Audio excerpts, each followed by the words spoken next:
If he seems unfocused, he's just too concerned about Nancy Pelosi's COVID-19 diagnosis. Adam Carolla. Yeah, get it on. Got to get it on. No choice but to get on. Mandate, get it on. Thanks for tuning in. Thanks for telling a friend. We love that about you, right, Gina Grad? That's right. And Bald Brian. Hi! Kyle Dunnigan has joined us. Yeah, hell yeah. Fan favorite, Kyle Dunnigan. Yeah, Gonna do Bruce Jenner. Yeah. Caitlyn Jenner. baby. Fox News, baby. Yeah.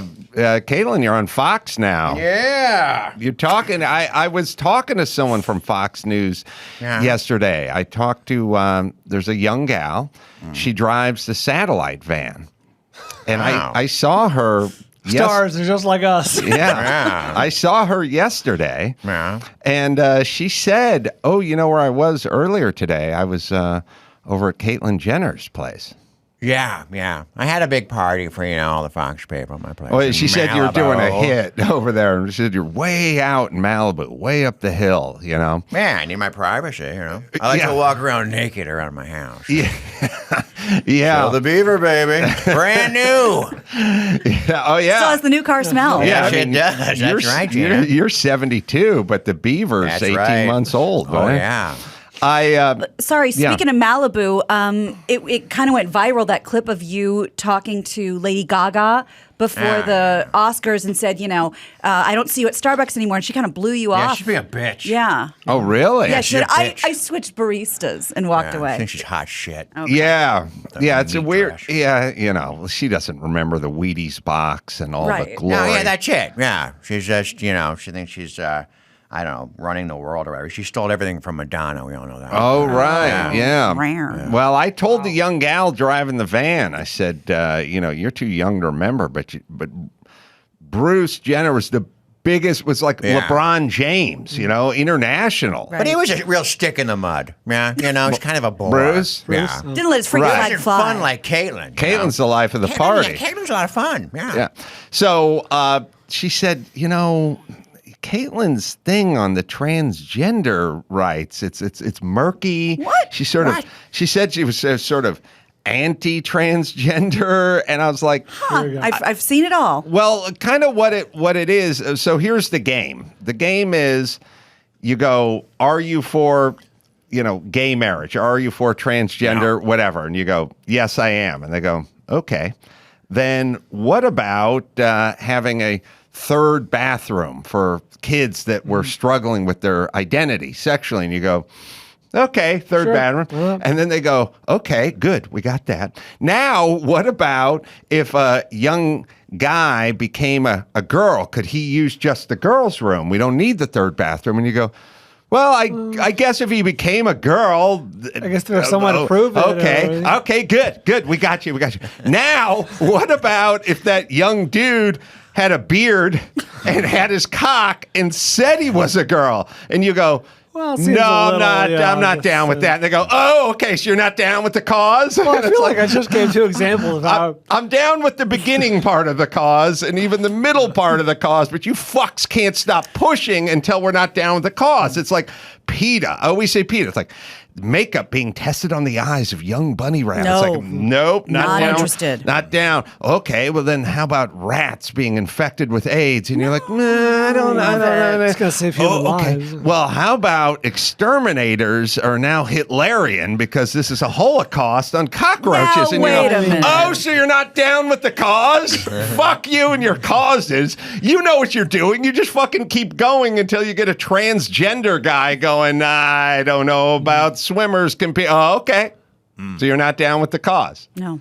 But I would ask you, is it a cause or is it the whole idea to just get you not down with it at some point? Which is totally counterintuitive. Wouldn't you want as many people on your side as possible and saying this is something that I sign off on as opposed to pushing your allies out? If it was your cause. But I don't know that the cause is the cause. I think it's just I don't like this. I think it's just friction is the cause because they get there. But anyway, Caitlyn. Man. Speaking Well, of you want to know friction, what I think about it? Yeah, I mean, you're transgender yourself, so you think you'd be one of the leading voices on it, but on the other hand, you're on the right, and we all know what happens to blacks and gays who are on the right. They're not black or gay anymore. So are you still transgendered? My position on this has always been clear.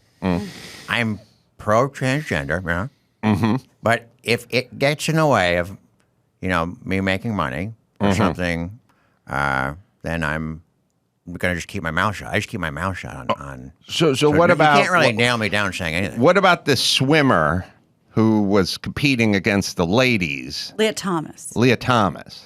I think that was a dude. I'm not. Yeah, but are you for that? No. No. Oh, All right. boy. So now you're not down with the cause. Because, I think in like 10 years, no women will have any records at all. Biologically born women. And then what if you had transitioned earlier in your career, let's say That'd be before okay. the 76 Olympics? That'd be okay if I did it. be all And right. you would compete in the decathlon with women? Yeah. Oh, you. And I hit from the lady tees, baby. Oh, yeah. That's Yeah. right. Swimming's different, though. Yeah. In what That's way? for the girls. Oh. That's for the girls. Oh, I see. Yeah. You do the backstroke, you got that dorsal fin hanging out. Oh, yeah. It'll drag it down, baby. People yell shark. I don't know. All right. Gina, I feel like I got to go to you for this. Okay. Caitlyn Jenner. Yeah. Right Don't go to here. Caitlyn. Caitlyn, we'll take this. What is if we were just observing Caitlyn in the shower, what would we be seeing? Oh my. Well, Just a full biological woman? from what I understand, you would see a post-op woman that. Transphobic. Oh That's boy, I'm sorry. Did I transphobic. not say that right? Yeah, that's how, transphobic. how would you prefer I It said? felt transphobic. Oh, I'm sorry if it felt that way. I In your certainly didn't heart, mean it that way. Caitlyn? Yeah. Huh? Did you feel that in your heart? Yeah. My gut. Okay. I was just trying to be scientific about You it. feel like that was an attack? Yeah. Oh, no. I feel very attacked, and I feel unsafe here. Suddenly. Unshaved? It Unshaved? feels unshaved. Unsafe here. Unshaved? Did you Suddenly. feel threatened? Suddenly, I feel unsafe. Yeah. Shaved?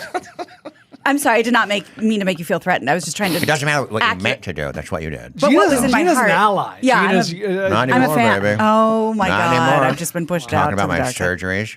Although I do like that all of a sudden people seem to give a shit about women's sports. Yeah. What about the women's Yes. sports? I've heard more about collegiate women's It I is. know. swimming It would in the last. they're either a punchline or they're not talked about. No one can get enough of the poor It's women true. athletes. We've never talked more about women's sport. Yeah. Collegiate swimming. I know. Well, how do you come down on this controversial one? I heard about this. And by the way, Caitlyn told the young Van, you guys tell me this. The young Van girl, every time I see her, she's talking to me about a new car she wants to get. Oh, she's the same girl. Same girl. Okay. And said Caitlyn wants to come on the podcast and says to say hi and blah, blah, blah. So that'll be good. I can't wait. Although we already Fake have her. Caitlyn, We already yeah. have her today. We have the real Caitlyn. She also said each time I talk to her, she's looking for a new car. Mm-hmm. And you guys tell me if you agree with this. She said, I'm thinking about a Saab. And I said, Saab is really just a car that you get when you want to be different, but not better. There's nothing a Oh, yeah. I Saab understand. does that a Camry doesn't do like better. I imagine a Fiat is. Like, Yeah, it's just a weird car. It is a weird car, and don't not all mechanics work on Saabs? Like they don't all work on Volvos. I'm pretty sure they're defunct. I couldn't for- tell you if for any a certainty reason. they're still being sold as Yeah. new cars. Right. What's a Saab? A Saab? Is that like a Rolls Royce? A Saab? Yeah. Considerably it's less a fancy. Swedish car. Wow. I think they make jet fighters too. Oh. But it's just kind of a funky car. Jimmy used to have one way back in the day. But because he thought it would be funky? You get a Saab to let the world know that you're not some 9-to-5er in a brown suit who just Driving on a cord. Right. looks up the Consumer Reports to see Right. which one is the highest The most rated. No, reliable. you're doing your own thing. Is it like a Ferrari? No. It's not a Ferrari or a Rolls. It's basically, there's an American car version of this where somebody drives a Buick or no, some like an old Like a Geo? Plymouth Satellite or something to be like a- kind of the rockabilly Right. people. Yeah. Poor person car. Have to be cool. I mean, I don't think that's why they're point of doing it, information, Caitlyn. there are cars that sell for under six figures. Oh, okay. That are Yeah. for like normal people, like Normies. working. Oh, normies. I didn't know you were talking about Yeah. normies. Okay, go Yeah. ahead. Sorry. So she said she wanted to come on. So that was exciting. interesting. But here's something I want to challenge you with, Caitlin. Oh, great. Palm Springs and I think West Hollywood have been trying to pass these legislation that makes basic income of $900 a month for folks, the trans and transitioning and non-binary or whatever those categories are. So just for your people, essentially. Palm Springs, I think West Hollywood is going to try this. Now, I got an X on my driver's license, so I may. Get out there with your Chris's your hand wedding's open. coming up. Yeah. You know, we're heading out to Palm Springs. Yeah. I may hammer a check. I don't know how this works. You got to buy a cheap property out I there. like this. That's right. Get an address Get a over condo, get a P.O. box. there. Yeah. What do you think? So I don't even know what you just said. what I said is, if you reside Yeah. in the city of Palm Springs, Yeah, right. and Beautiful. West Or Boys Town. or Boys Town, and you identify as transgender Yeah. or non-binary or whatever you You some discounts is what you're saying? you get $900 cash each month. Oh, my. Oh. Mm-hmm. That That's sound like good? no money at all. Well, Well, yeah, not for not him for it doesn't you, matter. but for For her, the it for the doesn't matter. community, A maybe. pack of gum, yeah. Oh no. Oh, so okay, it's not enough money for you. No, that's like one Jimmy Choo shoe. That's true. She's right. true. One. So What am I going to do with one shoe, baby? I think No, thanks. I think the problem is Keep it. it's the part where you're gonna get a lot more people identifying as You got I'm a cheap, in. You got a cheap condo and low interest rate? That's your mortgage payment. That's an old John Mulaney joke where there's a homeless guy in the street and he's like, "Can you help me? I'm gay. I have AIDS. I'm homeless." And he says, "I get." Well, I won't. that's really good. He says, "I mean, maybe two of those things, but you don't get money for being gay. You don't go up to someone and say, "Excuse me, can I have some money? I'm very gay." well. Also, how do we Right. confirm this? Well, here we go. I mean, I need proof. I Visual think confirmation. we should give white men money. I've all. If you're a straight white man, should get some cash. Because times have never been tougher for them. It's really hard for white people right now. And Okay, also, you're not a straight white man. Caitlin, you must have gotten. I forgot. You must have gotten a break on Look, your. it was recent. I know this is used to be on- ironic, but you probably got a break on your auto insurance when you switched Oh, over. great. Not after the You wanna incident. get into Not that? after a piece of- Yeah. I did that. I did that in Palm Springs. It was free. They gave me $40,000. So, by the way, Kyle's going to be in Sacramento at the Punchline April 22nd, Oh, check it 23rd, out. and then Who's Portland, Kyle? Oregon. Helium Comedy Club, May 6th and 7th, and Tempe Improv, May 13th and 14th. And Kyle's a very funny stand-up who my does God. not use his many voices as a crutch. He just thank goes you. up and does funny stand-up. That's I've his seen Bo him. Jackson Do my football. thing. Yeah. Right. Your magician bit is still one of my favorite bits. Thank you. Love it. Thank you. Yeah, I'm excited to go on tour, get on the road, West Coast. All right. Now, you're here in part because you do a spot-on Matt Fondelier. Right back to the impression. You're gonna be. He's, we're gonna need you a lot more. All right, lately. I'll give you guys a non-impression question. Tell me, and I know Kyle's got some issues with his Holmes Foundation, the and I sliding. feel like I'm the man to ask. Yes, but tell me if you think this is a bad sign. I was talking to my dad last weekend, and he said, that old house we used to live in, the very small house. The one from the Adam Carolla project? No, Oh, that Worse? that was Oh, my. that was a castle. Kaylin can find it. The first picture. It's that picture of my dad standing in front of an A-frame watering the lawn in 1975. Lawn. Yeah. When's the last time you did any yard work? And it was just this old one room A-frame. I slept in the loft in the attic, basically. Where all the heat gets trapped. Oh, and it was literally $13,000. He bought this house in the 70s for $13,000. Now you can see the picture. You're looking at the entire house. The entirety of the structure. That's not the east wing. 22 feet wide It's the and casita. Yeah. 17 feet deep, and that's the entire footprint of the entire house. A lot of lawn though. The house is 800 square feet. Yes, Ish? maybe.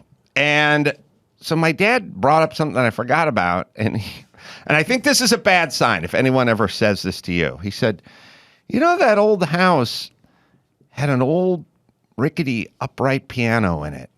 And I said, yeah, I kind of remember that. Yeah, I kind of remember that. And then I paused and I said, who gave you a piano? And he goes, I don't know where I got, but if you have something of worth and then your son says, who gave it to you? Yeah. Like, you remember we went out Steinway shopping. There should be a 70s. story, a mundane story at least. Right, but not I'm saying, when did you make that major purchase? No, it's a very bad sign when someone said, you had a dryer? Who gave you a dryer? Like when you're 46? I mean, would anyone ever say that to you? I hope not. How'd you get that? Yeah, Kyle, you got a Tesla? Yeah. Who gave you a Tesla? See, it's a bad sign that my first reaction was, who gave you a $700 item? But so accurate. I know. Yeah. And then he couldn't figure it out. But he didn't disagree that it was given to He him. didn't reject the premise. no, he didn't have a story where he's like, I remember one Sunday we just went out piano shopping. Well, yeah, but when you're given that many items, how can he remember who gave him what? It is true. So Kyle does Matt Fondelier. Thank and God. Matt should... What up, boss? Yeah. How you doing, boss? Yeah. What up, boss? Yeah, it's pretty sad. Last couple days here. Couple days here, man. Just boss. trying to get all trying to get your it all. scheduling done, Schedule get your it. flights booked. Hook 'em up, boss. Packing's a bitch, isn't it, Matt? It has Oh, been an absolute So bad. nightmare. Yeah. New Matt, are you aware that old Matt is moving to Texas? Oh, Imminent. yeah. We're both going there. Oh, together. no. Oh, my God. Yeah. We need at least one of you to stay. Nah, both leaving boss. Oh, Gotta leave. no. Hate It's just to leave. easier to share a place. Yeah. Split the Just- rent. Yeah. Mm-hmm. Switch girls. Oh my God. They don't know the difference, boss. Oh, boy. Little wife I swap don't know if Julie's going on. down. That's right. Good times. Yeah. Good times. Gonna miss you, though, boss. Oh, yeah? Been an honor. Well, tell me some of the highlights of working with me over the years. Remember when I brought you those weird donuts? That was fun. No, but not for me. I don't like all the Jimmies. Oh, yeah. Oh, that's right. Sorry. Mm-hmm. Matt, what did we do for him? I forgot. Oh, well, let's not forget the early days of cleaning Adam's car, dusting the car, wiping down the car. Oh, yeah, wiping also, down. big Scrubbing the pile, car, big pile buffing of the wooden car, doors in the parking lot. Had to filling up chop the tires off a in the bunch of car. doors with a saw. Never did that before. That was Handiwork. changing. Handiwork for you, boss. Oh, yeah. Gonna miss that. And Cruises. Oh, we loved going on the going cruises on the with you. cruises. The cruises were amazing. And nobody dressed to the nines like you did Yeah. for fancy dinner night with your Jurassic Park T-shirt. Hot tubbing with mom and dad. That's right. Oh, yeah, on the man. cruise. Yeah, well, I didn't realize they were on the Oh cruise. man, the slow Yeah. gin fizz your dad could make Yeah. and Oh, then yeah. shepherd it out to Margaritas. you in the tub. Yeah. That's awesome. Oh, good time, boss. All right, Kyle, you're having foundation issues. Yeah, I won't bore you with all the details. There's a lot of variables, but I live on a hill. The railing, like going down to the hill, came out of its like mooring there. It's What out year- about what year's the house? 1951. Uh-huh. Built with solid wood, and it's not going to Solid fall. wood. Go on. As opposed Yeah. to. Yeah, Not I like know. IKEA 70s crap. Uh-huh. So, but then it's kind of like, I don't know, 20 feet from the edge of the hill. So I'm not worried about it falling down. But the hill, I've gotten people to come out to see if they can shore it up. And I have a nice view, but everything else is crappy. It's not like an expensive house. But they, I think that I have money because of the view. And my lowest bid is $150,000 to fix this. they're It's sort of your gouging. old neighborhood. So Yeah. things are really high right now, so I'm probably going to sell. But maybe that's a bad idea. Maybe I should just fix up and rent. I thought I'd get your opinion. If you Also, sell, are you moving to another place I in don't Los know. Angeles? I don't know where I would even go. That's the beauty. No kids, no wife, right? No one cares. If Nobody I cares. left Just- this planet, it would not even be a blip. I have family on the East Coast, so I might go there. No, for a little while. no. I like that you guys got upset. Oh, Brian. How long ago did you buy the house? 6 years ago. Oh, trying to think. So it's gone up quite a bit in Gone up. value. I make a little bit of a profit. I'm still talking like Matt a little bit. Yeah. But They take fees and all that. It wouldn't be that much money. Plus, If I you can't- rented it out. Well, if I rented, I was thinking it would take like 5 years to get money to pay for that wall. Just all that rent money. For your retaining wall. What do Yeah. you think? What do you think? Or you just go as add one more is. thing. The inside is there's like a hole in the wall. I'd taken out a wall, and then someone like, no, that's load bearing. Don't do that. Kyle got there was furious. a squirrel in the house the other day. Like Really? fun. plumbing's not. It's a disaster. Thoughts? What should I sell? Sell As is. Well, Fix yeah. up and rent a little bit, or just do nothing. Those are three choices. Well, remember what John Popper from Blues Traveler does when a squirrel gets into his yeah. house. That's right. He gets out a gun, that's right. and he fucking shot that thing right in the back. Yeah. Right up on In the wall. back. I mean, he sent me a picture What a of this coward. thing with I a hole remember in it. that. Facing like a man. I put a trap in the attic, but it was a what do you call it? A humane thing. We just Oh, put yeah. outside and it runs back in your house. Wait. Well, no, it runs out, impregnates another squirrel, and then runs comes back back in in. your house because Yeah. we need To a feed the future babies. generation of squirrel inhabitants to Kyle's place. Yeah. The foundation stuff, it's like so expensive because you got to get a soils report, you got to Yes. get engineering. Nobody knows. It's 2022. No one has any idea where bedrock is. You can talk to anybody and they just go, look, the bedrock could be 14 inches below or it could be 28 feet. Now, we got to get 5 feet into bedrock, and no we way to don't know? know. There's no way to know. Evidently, bedrock is this target that never stops moving. It could be this or it could be that. And if you're lucky, it's right there. And they got to get into it with that caisson rig. They got to drill into it. But they Yes. got to get into the bedrock. Because if they don't get into the bedrock, then they're just into the soil on top of the bedrock. And that's just going to keep sliding.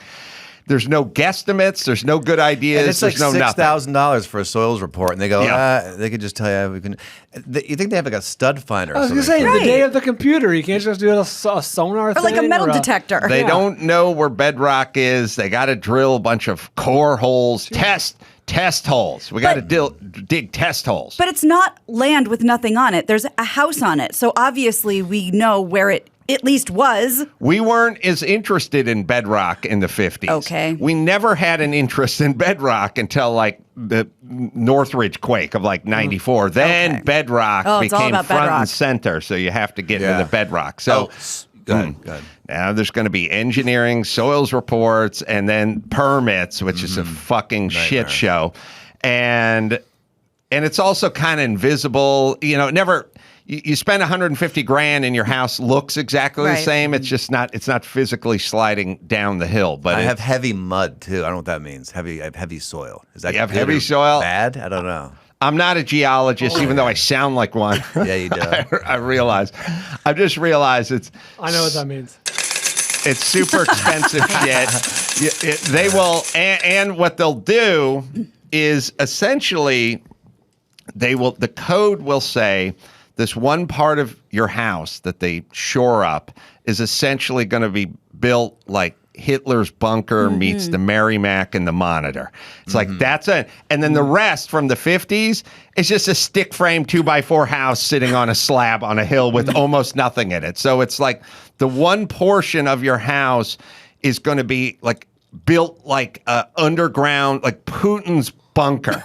That'll be, and the other part's just going to be like the Beverly Hillbillies, Yeah, like a shanty. shack up on top of the hill. It'll be right next to each other, and they'll be explaining to you, like we go, God, this sounds expensive. It's like, well, they need number 5 rebar, and it's got to be 3 inches on center, and then we got to get into the bedrock, and then we got to put a caisson in here and a grade beam, and you're like, what? Why does it need to be so much when the thing next to it's been here for 71 years and it doesn't have anything? And then they'll go, we're an earthquake country. Earthquake country. That's the Right, big but- deal. Yeah. Right. Half your house. But your isn't- house, the place you sleep is an earthquake country, but there's no foundation work on it. But I got to sell it. I mean, it's going to get expensive. I think you have to sell You it. think I should sell it? Or they say don't sell property. You should always try to like rent it and get something else. You can rent it, but you can get those renters. I've had tenants that were like, "Hey, the light bulb's out on the porch, so could you swing on have by, a guy send a come guy, by yeah. or something?" It's Yeah. like, what? Like, are you confined to a wheelchair? And also, who would want to admit that out loud? You know what I mean? Yeah. Like, Who will well, make that call? I'm in the house. I'd like to do the thumb turn on the deadbolt and lock myself in, but I just don't have the energy. Could you send a guy by? Lights are on and I'm tired. The next I gotta hour is work Where's so it today. great. at? Like, I'd like to use the toaster oven, but I don't feel like pushing the button. So could you have one of your guys? I just took a dump Yeah, and it is nightmare. stinking in the toilet. And let me explain the one of your guys theorem. My sister's pulled this on me quite a few times. My mom does as well. they somehow think that you're assigned guys at birth who are in indentured servitude. You have one retainer for just forever. Yeah, they go, can you send me your guys over and help with the, and it's like, you mean the guys I pay Yeah. a lot of money? Yeah. They're not my guys. They're guys I pay. They don't owe you a own life them. debt. Send a couple of your guys over to help do the roof. Like, everyone will be like, could you have a couple of your guys? It's like I'm a coyote, and I got them over the border, and now they owe me. No, the guys I pay $40 an hour. Like, those are my guys. They would cease being my guys if I stopped. Right. I think I know what your answer is. That I should sell this. Feels like. Well, now, Everything sounds like a now nightmare. keep in mind. God. Then when you do sell it, then Jesus. whoever's buying it goes, "Hey, man, what's going on with No, the side they of won't. the hill?" No, No, you're they wrong on won't. that. You are clearly not in the looking no. for a house Walker right now. They're waving. Okay, They it's will. waiting time. They'll go 100,000 over. They'll waive all inspections. Okay. Crazy. All right. Well, I'm if you telling can ya. do that, do it. I was All going right. to say that's a reason to do it. If you can get the sign off on as is, where is. Just keep them toward the view, and they'll write a check. Don't look around. Yeah, but not the TV show. Right. It's upsetting. All right, let me tell you about Ultimate Ears. We rely on our devices so much. How about the earbuds, man? You don't want the standard one size fits all because one size sort of fits none. Now, because yours aren't exactly the same. I mean, no two people have it. That's why you need Ultimate Ears. It's true wireless, custom fit earbuds from Ultimate Ears. Premium sound, all day comfort. The molding experience is fast. And once you get the custom fit earbuds, you never go back to the off-the-shelf style. Guaranteed perfect fit in 60 seconds, 8 hours continuous playback on a single charge, up to 20 hours with the charging case. If you try them and you don't love them as much as we do, they have a 30-day money-back guarantee, plus free shipping and returns and a 1-year warranty. It is Ultimate Ears, right, Dawson? Use promo code ADAM at ue.com/fits to get your pair of UE fits. That's ue.com/fits. Promo code ADAM. All right, quick break. Back with the news and Kyle right after this. Well, hold on a second. I got breaking news. Oh. Somebody tweeted me a story from 1985 from the Harvard Crimson. Okay. It's a reputable news source, which said, Gurus from Down Under, a band that takes its first name from the villain in the TV show Lidsville Wait a second. and titles its latest album. A band that takes its first name from the villain in the TV show Lidsville and titles its latest album after the worst film of 1965 has a practiced taste of irreverence. all right, so here's the question. That was from 85. That was from Harvard.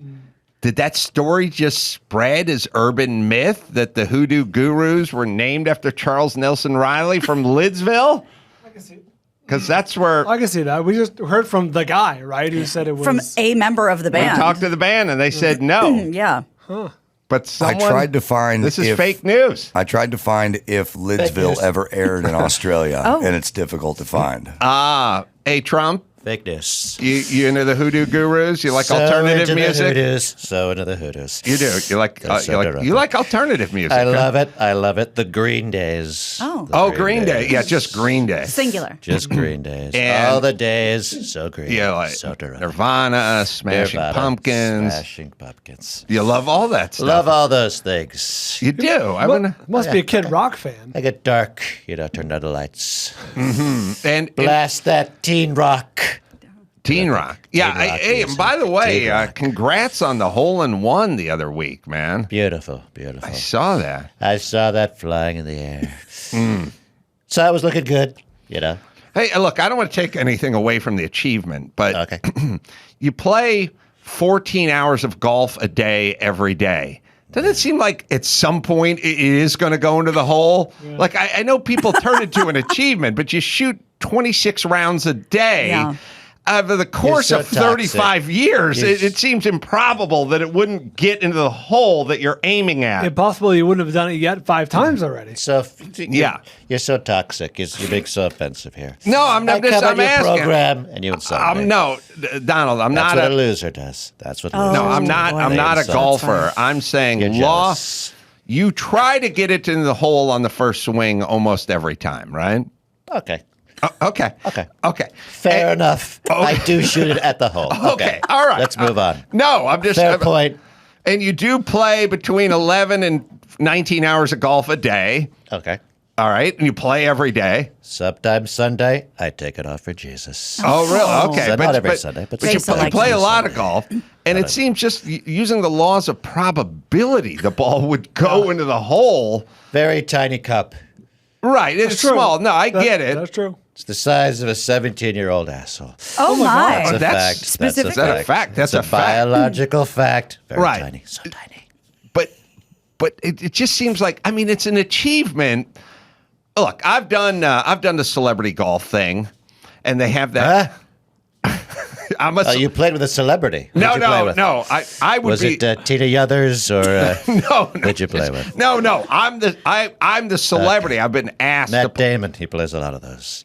Plays a Yeah. lot of those. No, but they golf wouldn't pair me tournaments. with Matt Damon. Okay. I would be You got a paired. loser. No, I would be paired with like a Good for you. civilian, like a regular person. You know what I mean? As a celebrity. What'd you do with this?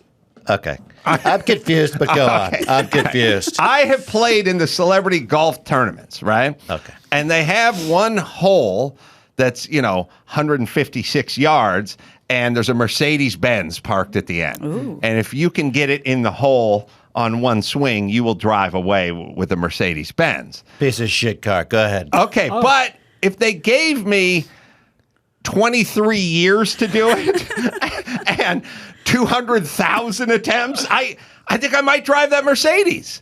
And so I'm not trying to take away from your achievement. Sounds but like you are. yeah, maybe like it does. I guess Little on bit. paper You can it would see read how that it way. sounds. If we Yeah, read it you're back right. in a All right. courtroom. All right, Don, what do you think of Pence running in 2020? He's a loser, not going to win. The only reason he was vice president was because of me. Only yeah, you reason. picked him. Yeah, you picked him, I right. picked him. Right. Okay. Oh. Now he's got a big head. Go ahead. I'm sorry. I'm so sorry to interrupt, but I did just get a notification right now that Senate confirms Ketanji Brown Jackson as first black female justice on the Supreme Court. Do you have Total thoughts loser. about that? Oh, boy. My Confirmed. comment is total loser. Total That's loser. it. In her moment of Quote me. triumph, all Yeah. you have to say is She's a total loser. Just give him an honest opinion. Truth.com or whatever my new Twitter is. We tell the truth. That's all yeah. we do. But don't you think it's a little bit historic, for the black community?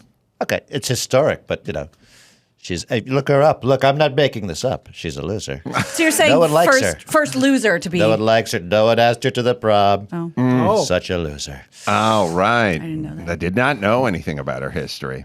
First girl I asked said yes. Oh, really? First girl I asked. Back in the day. Back in the day. Feather in your 100%. cap. Pre-Wharton, right? I got some Gene Beeve. Okay. You know what Gene Beeve is? It's outside, the gene. Outside the Gene. Still counts. Still counts. So you're saying you got Gene Beeve Prom night. Prom night. Junior, Absolutely. senior? Senior year. So now Senior year. I'm thinking even less of a hole in one now. Yeah. 2 holes in one. One night. One with jeans on top of it. Now I was watching TMZ when they were announcing you got the hole in one, and in the partisan crowd at TMZ was very dubious. They were like, "Do we have film of the ball going in? Oh, we have film of him walking up to it, blah blah blah," which how most people think. But I said, "No, I believe it because if he was faking it, he would have done it." Every 3 years Yeah. Kim for the Jong last Il 20 Right. years. Putin This style, would be the just first hockey we'd game. hear of it. Yeah. He You would have can't done prove, it. He would have yeah. done it while he was president. Still, you can't prove I kicked it a little bit. You can't Yeah. prove it. You gotta. Yeah, we didn't have footage. There's of no evidence. All right. So Can't prove Ketanji Brown Jackson, no. Not Loser? interested. it. Loser. Okay. All right, Gina. Sorry. Okay, go no ahead. problem. Well, let's shine a light on some heroes that made an epic drug bust here in Southern California. 2 men have been hit with several felony charges here after police say they found enough fentanyl to kill 4.7 million people. This is being called one of the largest drug busts in the county, that's Orange County, in 16 years. TMZ reports that police arrested 36-year-old Edgar Alfonso Lamas and 53-year-old Carlos Rego Paredes after authorities found 821 pounds of meth, nearly 190 pounds of cocaine, and 20.5 pounds of fentanyl pills inside a minivan pulling out from an Orange County home. As little as people dying is bad. Am I wrong? Where's the line? As little as 2 milligrams of fentanyl is reportedly a lethal dose. The Orange County DA previously warned it would be cracking down on drug dealers, even saying murder charges would be on the table in cases involving fentanyl. Both guys now face a lot of charges and a max of 37 years in prison if convicted. They've both pleaded not guilty. They are in custody on a $5 million bail hold. First off, Tupperware. There's some statistic that said like leading killer of maybe men 18 to 45 is just fentanyl. Just Why drugs is there now. any fentanyl? Isn't that bad for business to kill your clients? said We've the been over this exact so same many thing, times. Yes. Yes.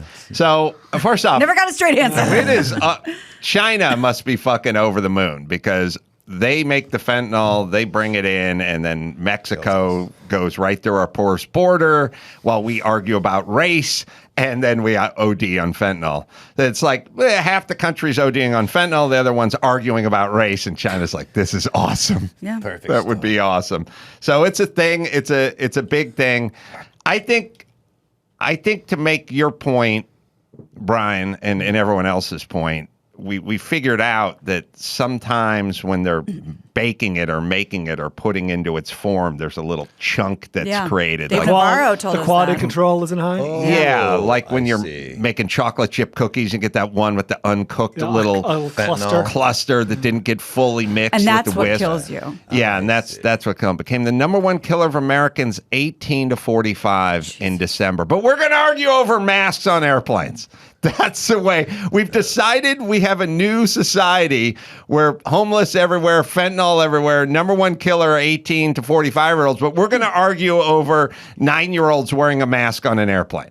That's where Sounds we're at. right. It sounds about right. Priorities. And I have an example of that from this morning. I did end up getting back, and Caitlin, I sent you this earlier, a picture from Nextdoor. That stupid Nextdoor app, which is basically just Yentas bitching about how the neighborhood's going to hell. Neighbor's house is sliding down the hill. Exactly. And Caitlyn Jenner's place is coming down the hill. That's right. Yeah, look out, baby. I screenshotted this because this was from this morning as we stand here. Basically, someone saying, don't go to the 24-hour fitness or the LA Fitness, whichever one on Ventura right now. What? That's what I go to. That's what? No, anymore. because my cops gym. blocked the street because there's a report of a man with a machete in the locker room. Now, I don't think he was there for like the step Reebok class. And they said there's no check-in, like they don't do like a good job, like making sure you're supposed to be there or whatever. So a guy with a machete in the locker room. Yeah. All right. It's all going to hell in the handbasket. Maybe you should sell that house, Kyle, and just move. There's a lot of signs. Move with old Matt down to Austin Go adjacent. to Coeur d'Alene or something. Yes. Somewhere. All right. Somewhere with a hot tub. That's right. In a blender. Well, Matt, you have a nice yard now in Austin. You'll have plenty of room for a hot tub. Oh yeah. But Believe there's also a creek. Are you into like the skinny Oh yeah. dipping? Well, yeah. I mean, my parents like to just wade in the creek. It's gonna be great. That'd be perfect. Little rope swing. That's right. You can go in the hot tub without your parents. They make hot What? tubs. They make hot tubs where you and just like your wife could go into Yeah, the hot tub. you're not You a don't minor that needs to have be to have your supervised. parents. Yeah. Yeah, but like it's more fun. It's like better. I don't know Just what it is. with mom and dad. Yeah, whole family. Sounds weird. Is that an intellectual thing or a visual thing? It's a little of both, boss. Little of both? A little of both, boss. So you just kind of like to know they're there? Yeah. Just heating up. And that they're Like relaxing? a family soup. Warming up with mom and dad. In your hot tub? Yeah. See, I You're missing out, boss. I feel like it's counterintuitive. Like I feel like my dad and my mom would ruin my hot tub Yeah. experience. You I know? gotta try it. Gotta try it. I got to try? Yeah. With my parents. Or with your mine. parents. Oh, I can use yours? Anybody old, it's good. Fondue. Oh, well, if you're going to move out of town, Yeah. maybe I could just use your parents' Oh hot yeah. tub. Oh yeah. Just go by the house? Maybe Anytime, Adam could boss. be new Matt for your parents. Yeah, we could have it like a third mat or whatever. Right. Okay. Fondue Lear. All right. Let's talk the NFL in a little bit of hot water. Speaking of things that you like, Matt. Oh, nice. The New York Times reports that 6 attorneys general have informed the NFL that they have grave concerns regarding allegations of workplace harassment of women and minorities and have warned the NFL that they could start investigating. They've been dealing with multiple workplace-related controversies in recent months, and here's just a couple. We talked about the John Gruden emails and the Brian Flores litigation, as well as cowboy cheerleaders' voyeurism scandal. Were you aware of this? No. Boys be boys. Apparently, the Cowboys paid a confidential settlement of $2.5 million to 4 members of their cheerleading squad after they accused the team executive, Rich Dalrymple, of voyeurism. And then there's stuff with Deshaun Watson, and the list goes on and on. The letter specifies concerns including allegations that female staff members had to watch the Ray Rice elevator video, that they had to publicly declare if they'd been victims of domestic violence, and the abuse is having to watch the Ray Rice I guess. video? I mean, I don't know how that factors in, but then It's they him have to, punching his girlfriend in the elevator. it's pretty rough. And then they have to publicly declare if they're victims of abuse, as though, I don't know, maybe like we can't take your opinion seriously because you're triggered by this. I don't know why they would do that. Well, here's the deal in the workplace. There's all these fucking lawyers and declarations and all this kind of stuff, and they'll do this thing where they'll go like, the guy quit is now suing you. Did you sit down and make sure that he had a 15-minute break every 2 hours? And I'll go, I don't even know if when they start work. Yeah. Like, they just do whatever you want. Go to lunch, fucking play hacky sack in the parking lot, do your fantasy roto league on your fucking computer. I have guys who just play video games while I'm standing in the hall. Like, yes, but did you make sure that they took it? And then you go, no. And they go, oh, well, now we got an issue. And it's like, so now it's like, did you show them the Ray Rice video? No. Well, now we have an issue. There could be an issue both directions. Well, it's a problem. The ESPN says if the attorneys go forward, the NFL's conduct will be scrutinized and publicized and potentially prosecuted. Oh, Can't settle the AG. Garagos was out in Denver doing something that he can't talk about just yet, but has to do with the Broncos. And you will find it in every organization. If you look, it will be there. Any organization that has different ethnicities, females, and everyone else sort of on the fun thing, you'll be able to find this if you want to go look of it. Some of it's real, some of it you'll just find. I It'll pick up be what there. you're putting down. So we got to just go back to the straight white Yes. male. Yes. Everybody. Yes. Picture Bewitched, 1966. You know what I mean? Larry Tate sitting in the office. Darren Stevens comes in. The secretary was nowhere to be found. She was at that desk. She was on In the other steno pool. Once in a while, they'd buzz him in. Yeah. That's the most powerful move in the world. Send him in. And he calls her by her first name. She calls him by his last name. That's yes, right. Mr. Garrett. Yes, Yeah. yes. Shelley, yes. Is Johnson here yet? He is, Mr. Garrett. Would you like me to send him in? Hold on. Send him in. Right away, Mr. Garrett. I just love they had to communicate that way. Yes. I was late on that. Then Yeah. they'd roll over that booze cart. Oh, the drink globe. cart. The globe. What do you like? You like scotch, brandy? What do you like? Straight up. They just pour him a highball right Yeah. there at noon. Buzz Yes, it. Mr. Garrett. Yeah. Another rum, Mr. Garrett. I got to write this. I'd never done it in my act, I don't think, but I'll tell it again just for Kyle. I got to write this down. It's like the most unbelievable part, the most fantastic part of Bewitched was none of Dr. Bombay or her wiggling her nose and bringing Genghis Khan back to life or anything. It was the fact that every single day when Darren got home, he'd walk right over to the drink cart, open the ice bucket, and it was filled with fresh ice. Yeah. As a viewer, that's the most unbelievable part of this entire thing. I've never met this woman who at 4:37 every day goes, I got to fill the ice bucket. My alcoholic husband's coming home. He'll be angry if he has to walk to the refrigerator 7 feet away. You can suspend your disbelief for the witch that lives in that house. Yes. Oh, Also, where's his other slipper? it was enough ice for a barbecue. It's Yeah. like how many highballs does this guy drink at 5:25? There was enough ice for 26 drinks. Because it had to be fresh and full for him. Heaping at Yeah. the top. I And can't believe you noticed that. I would Oh, never even. have you met? I would just go, who's? But it was standard fare on sitcoms and Dallas, whatever. They just go, I don't know, I don't like the looks of this, and they'd walk over to the bar of his office. There's never B-roll of somebody filling it up in the back. It was just here's guy, I don't know, I need a drink, Larry, and Fully stocked. He'd open it up, and it was always full. They never showed the bar back running the ice out. Yeah, I never had that weird clear bucket thing with the weird sparklets bottle with the handle on it. No, Never. just always full wherever they were. That maybe there's like one dedicated person where you like the brothers have the one guy who rolls their joints. Oh, they do? Oh yeah. Oh. Come on. Oh, You don't come roll on. your own joint? Not if you're in the league. Gauche? I think Snoop Dogg's got time. No, you have a dedicated joint roller. Sweet. The people are nodding. Maybe that's the white man's burden. Maybe he just has the Stock the bar. dedicated ice. Not even the rest of the Right. bar. Just Just the the ice. ice. When you're looking for a new mat, Yeah. maybe when you put in the job description, Right. joint rolling. I would bet that if you entered the home of every single friend you know and walked over to an ice bucket and opened it, Empty. it'd just be dank, maybe a moth at the bottom of it. Melted ice ramps. Yeah. Dirty. Therefore, the most unrealistic facet of that show. Wow. That and every show, every shirt is perfectly clean. There's never a mark on, and you get a wardrobe lady, and they Right. just make sure. And in real life, that's very rare. So it's like crisp. Should only All their know. clothes are just crisp. I think they should have let that go. Well, if he has a stain on his shirt, he's like the town idiot. Well, if you have a stain on the I guess shirt, you would it's a B focus on story. it. Yeah, your B story. Oh, yeah. You know, the other trope I was thinking about the other day, and this is long after dishwashers were invented. You know what we don't see anymore, especially from the 70s and 80s? Wait, let's guess. Yeah. The Okay, is it overflowing- about a the dishwasher? overflowing It's about dishwasher? like dishes, clearly. It is about dishes. Before the dishwasher No, was. long after the dishwasher was invented. Oh, but this was the a thing. Husband-wife team doing the dishes to the fourth wall that didn't exist. I wash, you dry. Yeah, hand it.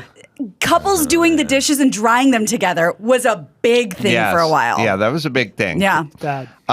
By the way, Andrew Cuomo. Oh. Any Yes. thoughts? Any thoughts on the whole NFL thing? Not really. Okay. I He's got his own troubles. Kaylin put it on the screen and then took it off because But- we have a but, thing you with know, room on the screen. There's I a don't whole know. thing on the NFL with a lot of sexual misconduct. There might be Yeah. an investigation. There could be charges. The man's got troubles of his own. Yeah, why would you bring me into this conversation? I- now everybody's thinking about how I was, inappropriate. Well, This is I've heard there's going to uncomfortable. be some thoughts about you throwing your hat back into the ring. of course I will. You're going for governor? You're going for Time mayor? heals all wounds. Oh, really? They do say that. Is that true? Quick story. Okay. I actually don't have a quick story. I can't come up with a quick story on the fly. All right. Well, let's move forward. Kim Kardashian, after all the speculation, I think we're officially official with her and Pete Davidson. She opened up about her romance with Davidson on Good Morning America on Wednesday. Yeah. Here's a clip of Kris Jenner, Kourtney, and Kim all lavishing Pete with praise. Yeah. Pete's great. Pete's great. He's a really nice guy. He just makes her laugh, and she laughs all the time. How serious is it? I mean, I am a relationship kind of girl for sure, we've seen and the I vid. wouldn't be with someone if I didn't plan on spending a lot of my time with them. Okay. Obviously, I want to take my time, but I'm very music happy cues. and very content, and Bobby it's Hollinger a good music. feeling just to be Very at weird peace. music for this. Yeah.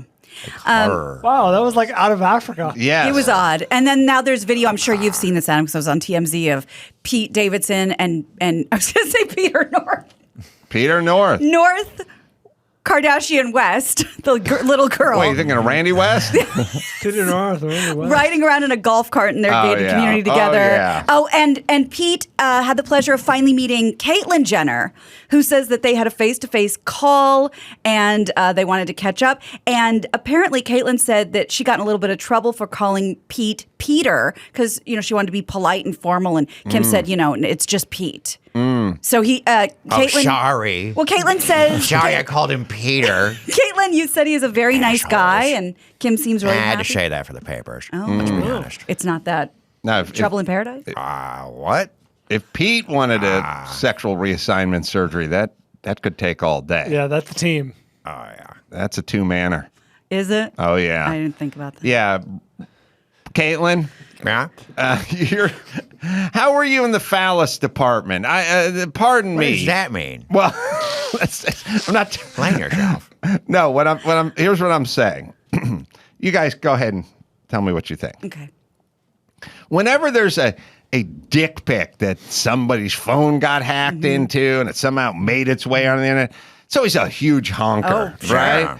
There's never any celebrity microphallus out there. So then you start going, is Ken this a Jeong isn't sending dick pics. Is this a coincidence? That's a good point. You know what I mean? Or do they want it out No, there? dude, it's a self-selecting sample. All There right. was a very famous, was it Chris Evans? It was somebody who was Yes. like, don't talk about it. It makes him sad. Like, Yeah. it's depressing. And it was impressive. Right. And Ken's looked like a little chick poking its head out of a nest is essentially what Ken's dick looks like.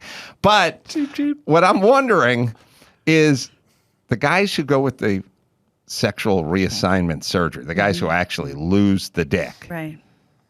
on average, would they be smaller? You know what I mean? I know what you're saying. You know what I'm saying? That's interesting. I feel like Bruce messes that up a lot because that's a tall, strapping, athletic fella. But you never know how he did in the honker department. And that's why I'm asking you, Caitlyn. Yeah, that is really a personal question. Yeah, I know. You're That's- asking me how big my penis was. Well, Yeah. Well, I had to deal with it for a while, tucking it back. Yeah, baby. Put it back by the taint, some duct tape. Yeah. You got to do that, in the transition part. And it was a real problem. I carried a big stick. I have phantom penis. That's why I said I carry it. Yeah, that I get it. Sometimes, like a limb gets cut off. Sometimes yeah, I and they feel say it, they can baby. feel- well, for all we know, she get has it. a loose side. Or yes, Ghost penis. yeah. That's not how it works, Brian. I get it. I Could get very it. easily. All right, sorry. I mean, no one's going to say they have a small penis, but mine was enormous. It was very Okay. big and nice. Yeah.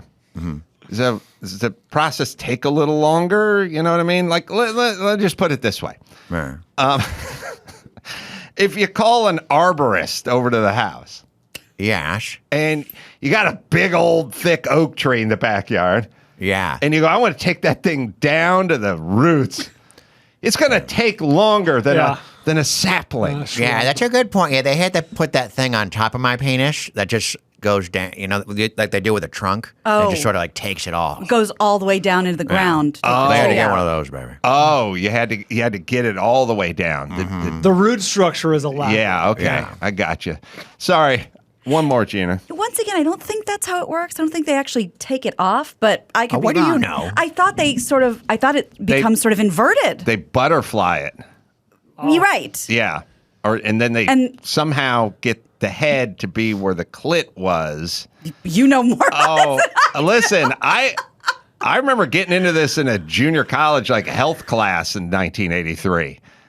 Oh, so you could say gay then. Oh yeah. Okay. Times have changed. I Yeah. get it. Well, we were older and fucking 8 years old, so it was yeah, okay. because I Yes. would like to think that they're not learning that in kindergarten. No. Well, All right. I'm sorry to hijack the news. I'm wondering what Caitlyn would think about Gina's getting a breast reduction. Yeah. And someone would probably Why? had breast enhancement Yeah, surgery. it's a lot. That's like so self-centered of you, and like that. is it? You're like being offensive to people who want bigger boobs. I didn't realize that. You're standing next to one. So it's like throwing food away in front of a piafferin. Yeah, just throwing food away, boob food In front of a starving exactly. person. If I could snap my fingers Oh, and my just give tits them are to too you. nice. I gotta get rid of some of it. Yeah. No one wants to hear that. Yeah. I Was think your my back pants hurt or are- something? Very much. Oh, okay. Actually, it's funny. Caitlyn talked me out of it because today's the last day I can back out without paying my deposit. Oh, Yeah, so if I'm turning back, it's got to be today. turn back, baby. Okay. All right, let's bring it home because You got it. Andrew Huberman is here. I'm Gina Grad, and that's the news. Excuse me, can I have some money? I'm very gay. That was the news with Gina Grad. Gina, you're a huge Andrew Huberman fan. Oh, right? this is very, very exciting. Yeah, I follow him on all his accounts, and he does a great job dumbing it down for us little people, but he's very smart. All right, so we'll bring him in a second. First, there's Stamps.com. Your small business isn't small to you. If you can't afford to miss opportunities to grow. Stamps.com. You skip the post office trip and focus on your small business. Print official postage right from your computer. Spend less time at the post office and more time making customers happy. Plus, discounts you can't find anywhere else, like up to 40% off USPS rates and 76% off UPS rates. We use it here. We've always used it here. Been with us for longer than a decade. Every book, every tchotchke, every piece of merch we send out, we use Stamps.com. So whether you're an office sending invoices or a side hustle, Etsy shop, or a full-blown warehouse shipping out orders, it's Stamps.com, right, Dawson? Stop overpaying for shipping with Stamps.com. Sign up with promo code Adam for a special offer that includes a 4-week trial, free postage, and a digital scale. No long-term commitments or contracts. Just go to Stamps.com. Click the microphone at the top of the page and enter code Adam. All right, Kyle Dunnigan is going to be on the road, Sacramento, Portland, Tempe, and you go to his website, KyleDunniganComedy.com, before his house slides down a hill. Dr. Andrew Huberman, who's a professor of neurology and, oh, God, I don't even know how to pronounce that next word. Ophthalmology. He's an ophthalmologist. Oh, that's right. At Stanford University, we will talk to him right after this.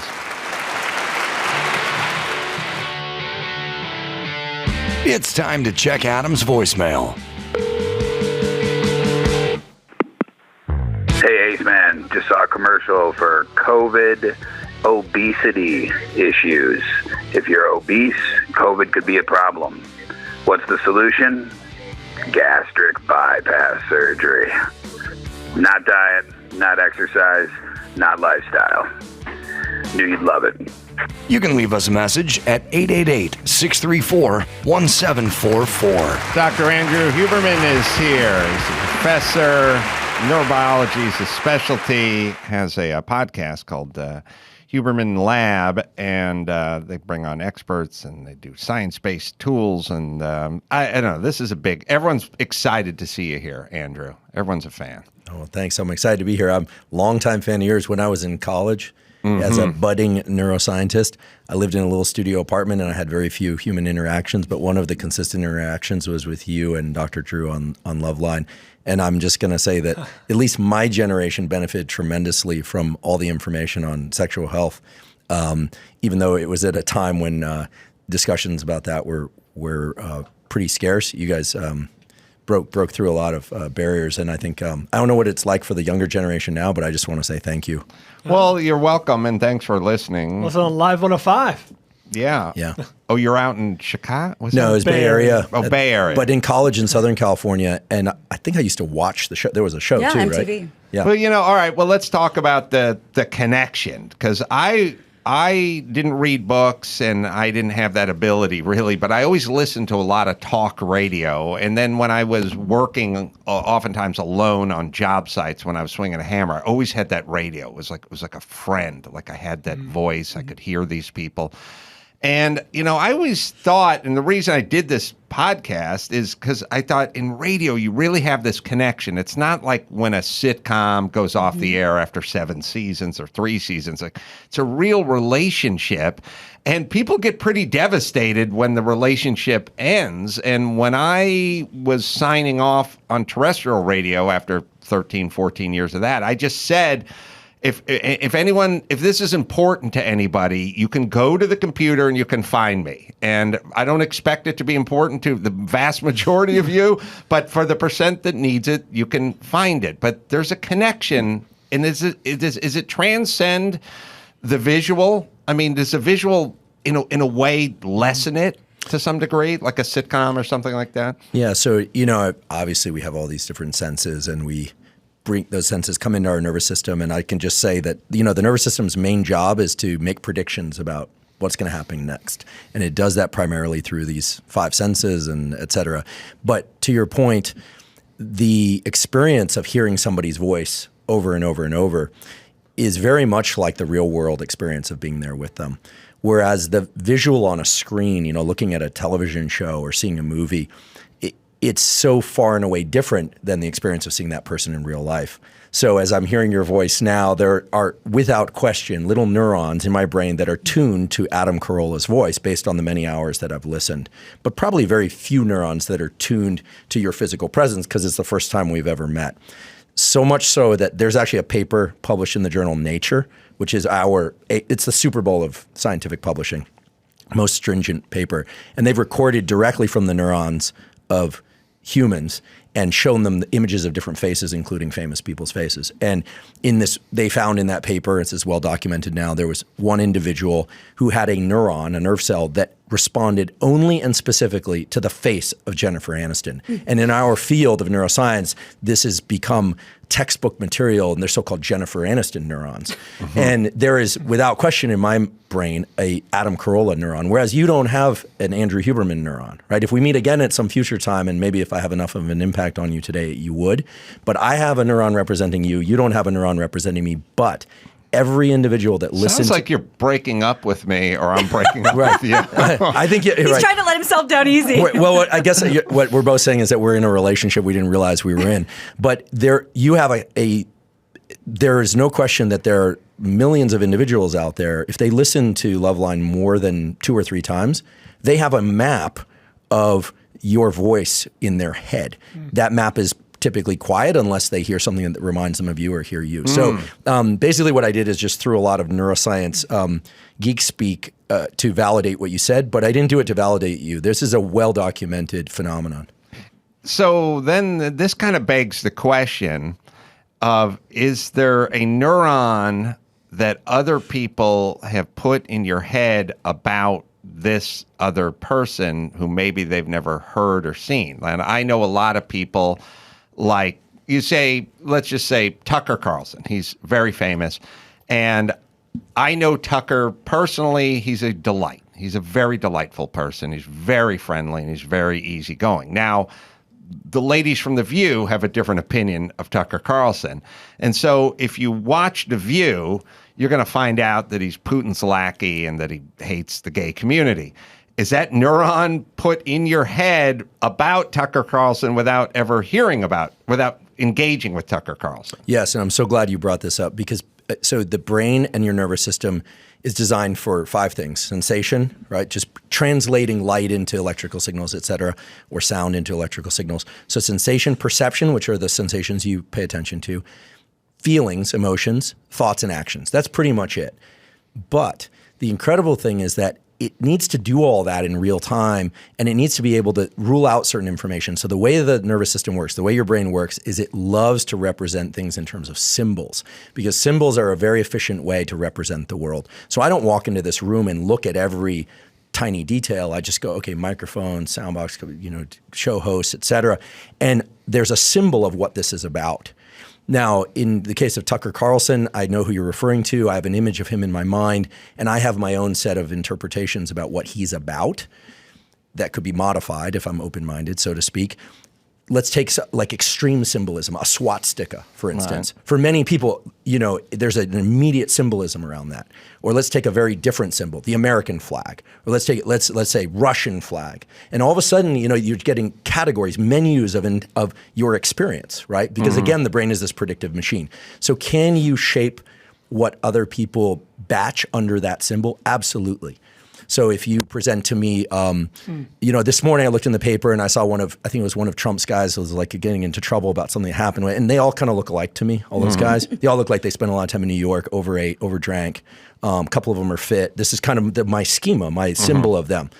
And basically it's just falling into a category of people that worked for him, as opposed to if you told me, I know that guy, and actually he's going through a pretty rough divorce right now, or his kid has autism or something like that. All of a sudden, that category changes. It humanizes him in a way. So we can humanize or dehumanize symbols very easily simply by telling people things that are emotionally powerful about that individual, good or bad.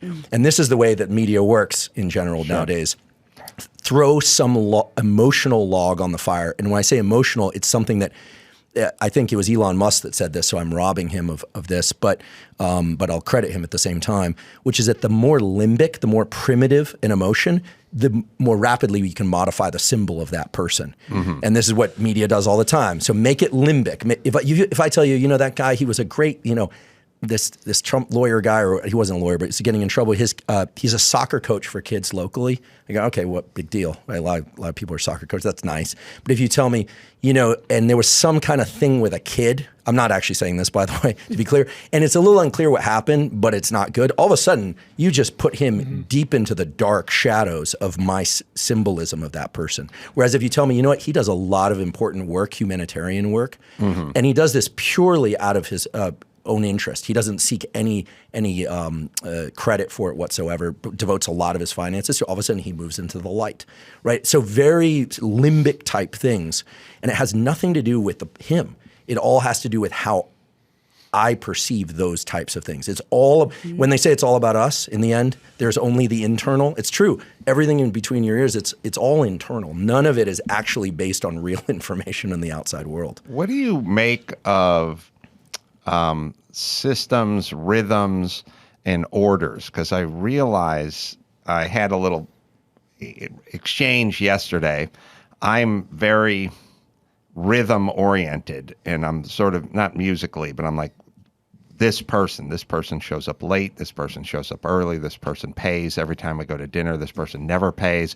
And I try to factor in everybody's cadence and the rhythm and what they do. And I was doing a TV hit yesterday, and the makeup lady who always shows up at my house showed up at my house, and she started putting stuff on my face, and I just said, "Don't you always do my hair first?" And she went, "Yeah, this is just some moisturizer. I'm not doing your makeup." I couldn't tell what she was doing. "Then I do your hair." And I was like, "Oh, this is the wrong order for me. This person who I don't know starts with my hair, then goes to my face. This time started with my face, but not the makeup, the moisturizer, then went to the hair."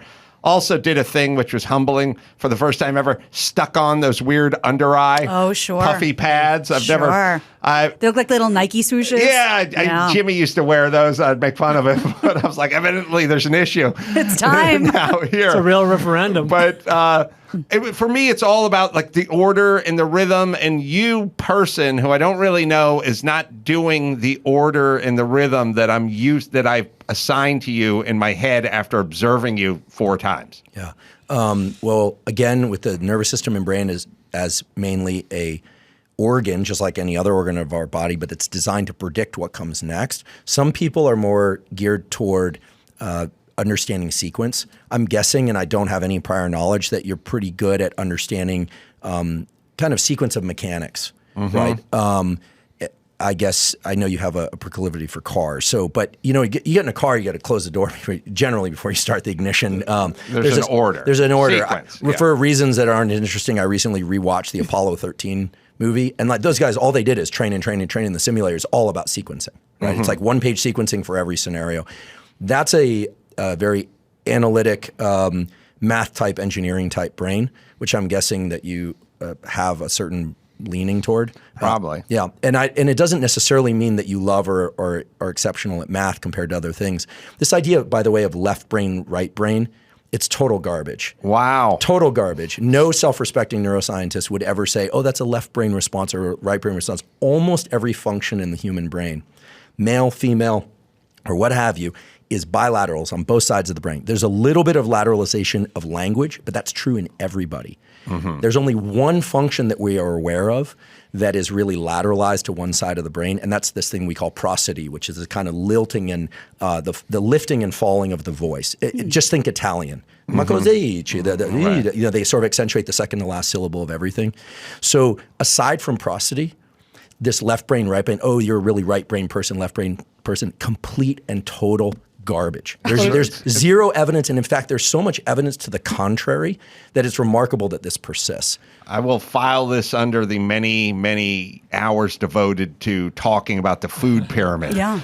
Like exactly. somebody trots something out, We all Like the sign Hoodoo off. Gurus were named after Charles Nelson Riley, and then We all fall in and line. they all fucking fall in line, and then we have and then congressmen get into it, and the next thing you know, mothers, and we're talking about, and it turns out half the shit. That's wrong. It's not even fake news. It's just like incorrect news. Right. And we all just run down this breakfast, most important meal of the day. And the Like, all concrete right. is dry on this stuff. What's that? The concrete is dry. Oh no, it's hard to That's left brain talking. Yeah. it's hard to talk people out of. No, I do the egg whites Right. because I don't want all the bad, Cholesterol. And you're like, A child no, of 80s. You're in the wrong. gym in the 80s. You're then. right. Yeah. Spray butter. Yeah, I'm sorry. Brian was about that. Oh, no, I was going to say, something? so it's just the nomenclature that's incorrect because people obviously are good at different things. You have math people, you have arts or whatever it is, but it's the nomenclature of the left-right hemisphere. Yeah, that's right. And, we have two hemispheres of the brain, one side and the other side. And it is true that the right side controls the left side motor movements and vice I knew versa. it. But in terms of someone being left-brained or right-brained, the nature-nurture debate is one of the oldest debates. It goes back, thousands of years. It's very clear that we come into this world with certain genetic leanings to be better or worse at certain things based on our parents. It's just a fact. There's no way you could argue against that. However, the nurture component is huge. And basically the way it works is from birth till about age 25, the brain and nervous system is incredibly plastic. So what you're exposed to shapes you. Your brain becomes a map of your experience so that you can predict things, right? But after age 25, you can also change your brain. And the process throughout the lifespan by which that happens is called neuroplasticity, which is literally just the reconfiguring of the brain circuits.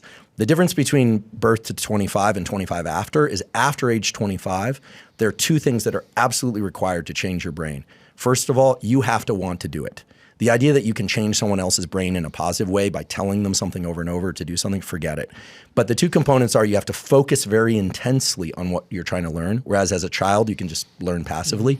And then it is actually during sleep and naps that your brain rewires and configures. So the stimulus is there, but the actual rewiring, much like exercise, you go into the gym, you get this illusion of progress in the gym because of the so-called pump or or you feel like you're breathing hard, et cetera. But the real adaptation occurs later. The same thing with brain change. Wow.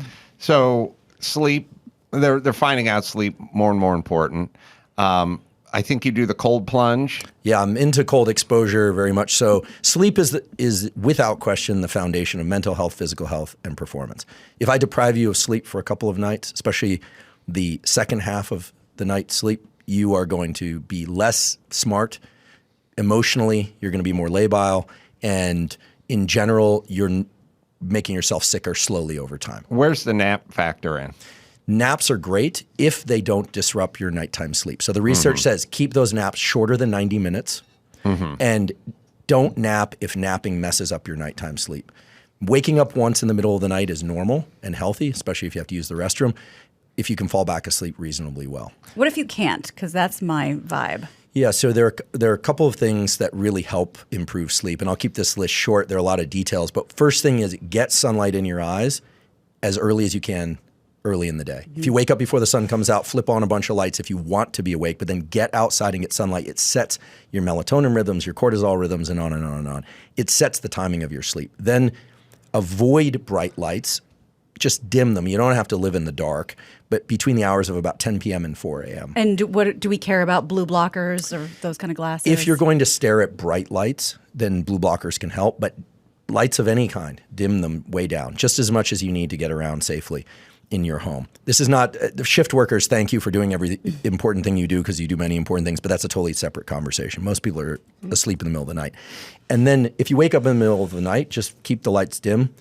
Keep the room cool. Your body actually needs to drop in temperature by about 1 to 3 degrees in order to fall asleep. Much easier to get under warm blankets and then kick them off or throw them off in the middle of the night to cool off. Yeah. You wake I had up. this argument with every chick I've ever bedded. My forehead's cold. Yeah, right. It's like, okay, I'm fucking sweating over here. We keep it at 69 in our house. Yeah. So. No, truly. The magic I like number the cold. for sleep. I like the cold.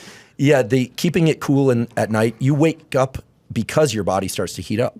Oh. That's why you wake up in the morning. Oh, yeah. So actually, we can do a fun little experiment / I'll give you a tool that's specific to you. So Adam, what's your typical wake up time on average? Well, I got a lot of I know I vary widely, but I would say 8 o'clock. Okay, so if someone else it's 5, just translate what I'm about to do. 2 hours before that typical wake up time is when your body temperature is lowest every 24 hours. You'll have a rhythm in body temperature. It's called your temperature minimum. It's a time of day. For you, that's 6 a.m. Right. Okay. If you get a bunch of bright light in your eyes in the 3 or 4 hours before 6 a.m., you are going to delay your circadian clock. The simple interpretation of this is that you are going to want to go to sleep later and wake up later, even if it's as if you traveled. You traveled to Hawaii or something like that. Now, if you get bright light in your eyes between 6 a.m. and 10 a.m., ideally from sunlight, you don't need to stare at the sun. You can wear glasses, no problem, but don't wear sunglasses while you do this. You are basically going to anchor your schedule to start getting up consistently at 8 a.m., so 2 hours after that temperature minimum. So the key thing is when you wake up in the morning to go get some bright light in your eyes, can be indirect sunlight. Again, never stare at any light that's so bright. It's damaging because you'll know because you'll want to close your eyes. Blinking's fine. But by doing that, you're giving your body these signals of increase your body temperature at roughly 7:30 a.m. to wake you up at 8 a.m. But it sounds like you're pretty consistent already. It is. I'm all over the road because we're leaving for the airport. Then it's early. If I did shows that night. And you travel to other time zones? Yeah. Oh, yeah. Okay, if ever you want to, I can switch your clock 3 times as fast. You need to tell to Dr. Drew. That guy fucking goes to Phoenix when they're an hour off California, and he never stops bitching about it for 6 months. I'm sorry, I couldn't remember my daughter's name. It's an hour ahead for me. Yeah, some people are really messed up by jet lag. Other people not so much. One thing you can do is the fasting can really help, and then just hop on the local meal schedule. So light, feeding, and exercise and social rhythms are how we coordinate. So when you land, in Europe, 9-hour shift, and you're miserable and you're not hungry, but they're all eating lunch, because I skip breakfast as well, I would just hop on their lunch-dinner schedule, and you'll shift much, much faster. Well, and that's the caveman aspect, right? Food, sleep. That's right. Running.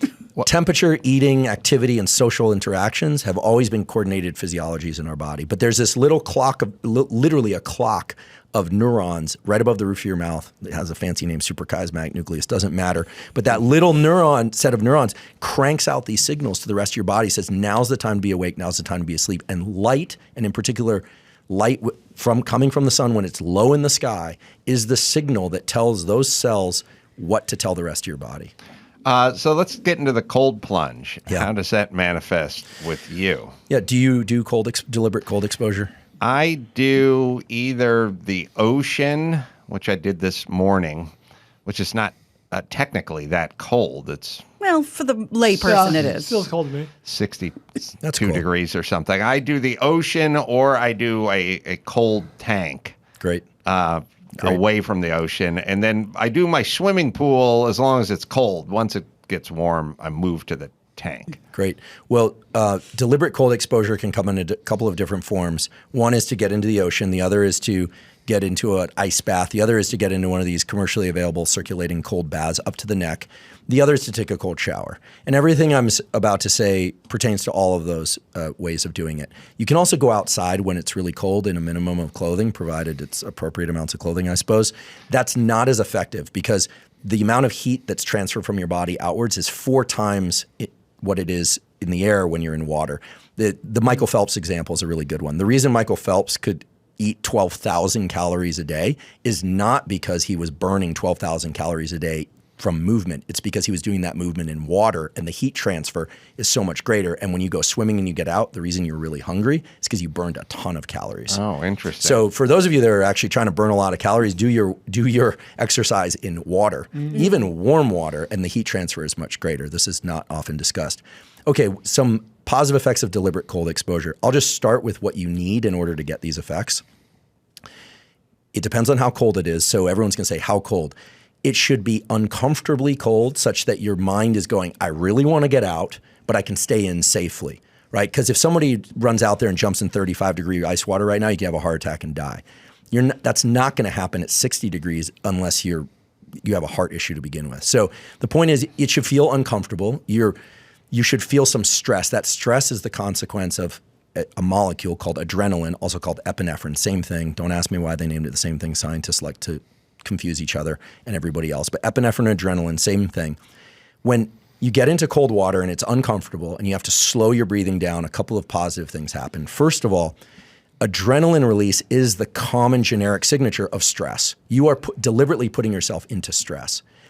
If you can learn to calm your mind a bit and relax, or at least make it through that, you are becoming more resilient. You're becoming grittier. You know, we hear about grit, resilience, and mental toughness. We have examples of, David Goggins and these people, but you are learning to manage your thinking under conditions of high adrenaline. So the next time someone cuts in front of you or your partner says something really triggering, you will maintain clearer thinking and clearer mode of action, which is absolutely adaptive. So it's great for resilience training.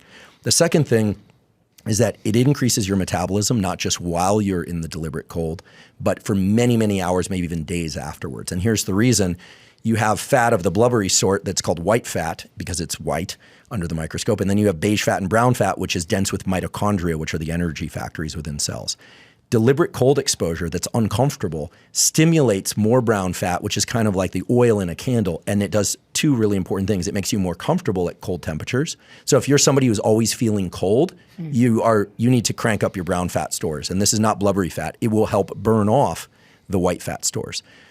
And then the third and kind of final thing is the reduction in inflammation. Inflammation, we hear all the time. It's bad for your brain, it's bad for your body. It reduces inflammation. So basically what you want to do is get into uncomfortably cold water that is safe for you to stay in for a total of 11 minutes per week. That's what the research says. I'm drawing from peer-reviewed studies. I'm glad you said per week. Yeah, I know. I'm like, I do 3 per minutes. Week. So that could be, 1 minute one day, 2 minutes another day, et cetera. It could be 4 minutes, 3, et cetera. Interesting. There's an accumulated number. That's right. So that's the threshold to build up these brown fat stores that will increase your metabolism. So 11 minutes a week. You don't need minimum. Yeah, minimum. You don't need an ocean or a pool. You can do this in a shower. That's right. I go on the road. I stay in a hotel. I do it in the shower. I don't stay in there for 10 minutes.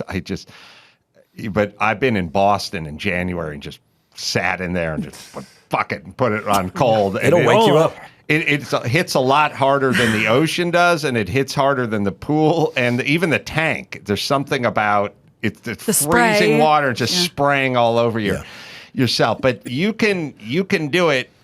It's doable. Now, I've tried to talk everyone and their brother into doing this stuff, and number one answer is it's cold. It's just like, yes, I know, shithead. We agree. I'm not saying we're going there and enjoying ourselves. I'm saying this is the point. But then how much of it, obviously, you just drilled down on the physiological benefits of the cold plunge. I think there's a strong mental component, even if you can even separate those. Well, there absolutely is. And first of all, I think anything done in Boston hits a little bit harder. It's just kind of, it's kind of a hard, I remember once just leaning up against a surface in the Boston T station. It's like every surface is cold in winter. Oh, yeah. The people are wonderful, but the surfaces are cold. Now, in terms of the mental effects, there are very clear data. Again, I'm only talking about peer-reviewed studies done in humans. So I'm not pulling from a mouse or a worm study here to say that if they've done research where they put human subjects into 60-degree water, which is pretty warm, for an hour, they're just kind of hanging out. They actually put them in lawn chairs hanging out there. Really? Or putting people into very cold water of about 45 or 50 degrees, which is going to be a shock to your system, for 20 seconds. And what they observed in both cases is remarkable. Very large, very long-lasting increases in adrenaline, which wakes you up, makes you feel more alert, and dopamine. We all hear about dopamine hits, dopamine. And everyone thinks that dopamine is the molecule of pleasure. Oh, I eat that ice cream sundae, you get dopamine. Nothing could be more false. What dopamine does is it controls motivation and the desire to pursue things. So getting into cold water, again, if it's really cold water for brief periods of time, but for most people it's going to be about 11 minutes per week, leads to these big, long-lasting increases in dopamine and adrenaline, which are that's the neurotransmitter cocktail of focus and motivation. This is what allows you to be in a good mood and work hard, to pursue things, etc. Does the dopamine hit come from coming out of the water, like being so glad to be not freezing? That's right. It doesn't occur right when you're in there. There's this long arc. Yeah. And in fact, there's a wonderful... like a survival kind of thing. Yeah, and this has important benefits. So when you don't want your dopamine too low, and you also don't want it spiking too high and crashing. Abusive drugs of abuse like methamphetamine spike dopamine and then crash dopamine. Terrible situation. That's why people go back looking for more. That's why it's so addictive. But dopamine itself is not bad. Long-lasting increases in dopamine are wonderful. And in fact, a colleague of mine at Stanford runs our dual diagnosis addiction clinic. Anna Lemke has a book called Dopamine Nation. and talks about this, that she's had patients basically who are addicted to various drugs who have helped get themselves off of drugs by doing things like deliberate cold exposure because it gives them that feeling of well-being and motivation, but through basically a healthy source. Yeah. Yeah. You said that it releases adrenaline. I just want to be clear for those of us who are always looking for a way to shave a couple pounds. Adrenaline is a stress hormone which could make you hold on to cortisol. Please explain this so I'm not doing something I'm not supposed to be doing. Yeah, I'm so glad you brought this up. So we hear that adrenaline and stress are bad, cortisol is bad. Cortisol and adrenaline are not bad. Dopamine is not bad or good, but it's about proper timing and levels. When you wake up in the morning and that temperature goes up and you look at the sun, it triggers the release of cortisol, a stress hormone. But you might think, well, that's bad. But actually, that's what allows you to be alert and focused all day. Here's what you don't want. You don't want to get that sun exposure for the first time around 2 p.m. because then that cortisol increase, which is going to happen every 24 hours, shifts late in the day. And there's actually beautiful data showing that the late shifted cortisol peak is associated with depression. That's the 6 or 7 o'clock. You're feeling agitated. You're having trouble falling asleep at 11. It's a signature of depression, as is waking up at 2 or 3 in the morning and having a hard time falling asleep. So you want to push your sunlight exposure earlier. Epinephrine/adrenaline, you don't want it too high, but your ability to remember anything, to feel alert, to feel positive about things is dependent on adrenaline. And your immune system, we didn't talk about the immune system with the cold, but your immune system is activated by adrenaline. We all hear that stress kills your immune system. Depletes your immune, yeah. Completely false. Stress activates your immune system. You have organs in your body that send out killer B cells and T cells, et cetera. How would those organs know when to send out those cells if we're not for stress? I mean, we evolved, having to pick up babies and grab things and move, under harsh conditions, and you can't afford to get sick at that time. If you ever worked, then come home and hung out with people and I'm finally relaxing, that's when you get sick. How many times you crash that's after when a you big get project sick. or a trip. Or stage health. You're suddenly okay for an hour while you're on stage. That's adrenaline. And so deliberate cold exposure boosts adrenaline and actually is immune enhancing. The great Wim Hof, the Iceman Wim Hof, there's a wonderful study that was done based on his method where they had people do a different form of not cold exposure, but a different way to get a lot of adrenaline released if you don't have access to a cold exposure or tub or whatever, is to do cyclic hyperventilation, which is basically, I don't want to breathe too hard into this microphone, but it's inhaling in deep through the nose, out through the mouth 25 times. You'll warm up, you'll feel stressed. That's adrenaline. We used to, I'm sorry, in theater school, because we did a lot of whatever shit, we did it called the breath of fire, and you do that, but you're supposed to tap your chest. I don't know if that has any bearing on it at all. That sounds like a new age addition, but I'm from the West Coast, so I'm pretty hard to that doesn't ring. It doesn't, I think anytime we get sensory feedback from our skin, it kind of gives us this what's called interoceptive awareness, which is awareness of our inner workings. But I don't think it's necessary. What they did in this study, published in a really fine journal, by the way, meaning stringent, is that they had people do this breathing, 25 breaths of the sort I just did, deep in through the nose, out through the mouth, deep in through the nose, out through the mouth, then exhale all their air and hold their breath for about 15 seconds and repeat. They had people do that or meditate. And both groups were injected with E. coli. Wow. And the group surprise. And the group that did the breathing to induce adrenaline, right? There's nothing special about the breathing. They could have jumped into an ice bath first, right? It's just about adrenaline. No fever, no nausea. Were able to resist this E. coli infection, and the other group was not, essentially. And I'm drawing a broad contour here. It makes perfect sense. So we are able to combat infection by being activated. If you ever taken care of a loved one who's dying or they're going through a lot or sick, people will tell you this: caretakers, caretake. The person eventually dies or gets better, let's hope, and all of a sudden the caretaker gets sick because adrenaline finally just crashes. Another point about this, the phrase adrenal burnout, there is no such physiological phenomenon. You have enough adrenaline stored in your adrenals or that you can manufacture in your adrenals for 5 lifetimes. Now, there is something called adrenal insufficiency syndrome. Is that adrenal fatigue? Is that a fake thing? Doesn't exist. Okay. What exists is people's overwhelming obsession with the idea that all stress is bad. Right? We have to get accustomed to having adrenaline in our system. Now, it's hard to just think yourself into that ability. You can't, I'm David Goggins because I'm going to just do it. The just do it mantra the question is how to just do it. You need to train up this ability. And cold showers are a great way. Cyclic hyperventilation of the sort I just described, deliberate cyclic hyperventilation. We're in a state of chronic stress. What we haven't learned how to do as a species is stress ourselves deliberately in order to get tougher, so to speak, and how to deliberately decompress. One of the keys to being successful and being healthy is to be able to activate your nervous system when you need to. So that would be doing cold and early in the day is the best time to do that. And then in the evening, dim the lights and start to learn to quiet your thinking, which is essential for falling asleep. And the best way I know how to do that is through a different pattern of breathing. There's a phenomenon, it's not a hack. These are neurons that live in your brainstem, parafacial nucleus if someone wants to look it up. And these neurons control a specific pattern of breathing that you've seen your dog do, which is a double inhale with no exhale in between, followed by a full long exhale. Ideally, the inhales are through the nose and the exhales through the mouth. So it's, and it would take me a while, but I'm going to completely exhale. If you do that, you lower the amount of adrenaline in your system and you slow your heart rate. Turns out when you exhale, you slow down your heart rate. When you inhale, it increases your heart rate. So when someone's stressed and you say, take a deep breath, you're stressing them out more. So That's long why I say exhale. take a shot of brandy. So 3 or 4 of those Yeah. and people start to relax. Well, I just started doing that because I saw it on your Instagram. Do you feel? Yeah, I mean, it definitely quiets total the wreck. mind. It definitely quiets the mind to go to sleep for sure. Yeah. I just have a problem getting back to sleep when I pee, so I'll work on that. So for people that wake up in the middle of the night and have a hard time falling asleep, there's a terrific app. I think you can access it free that's based on research done at Stanford and our Department of Psychiatry. It's called Reveri, Reveri, Reveri.com. I think it's for Apple only now, soon Android also. I can't believe people actually don't use Apple phones, but I'm from the Bay Area. So, but I hear they do. They are out there.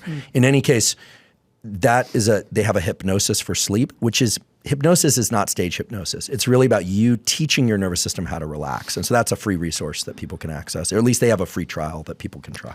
All right, I got a spot to do, and then we'll take a quick break. But when we come back, you can diagnose my hypervigilance that Dr. Drew said I had about 25 years ago.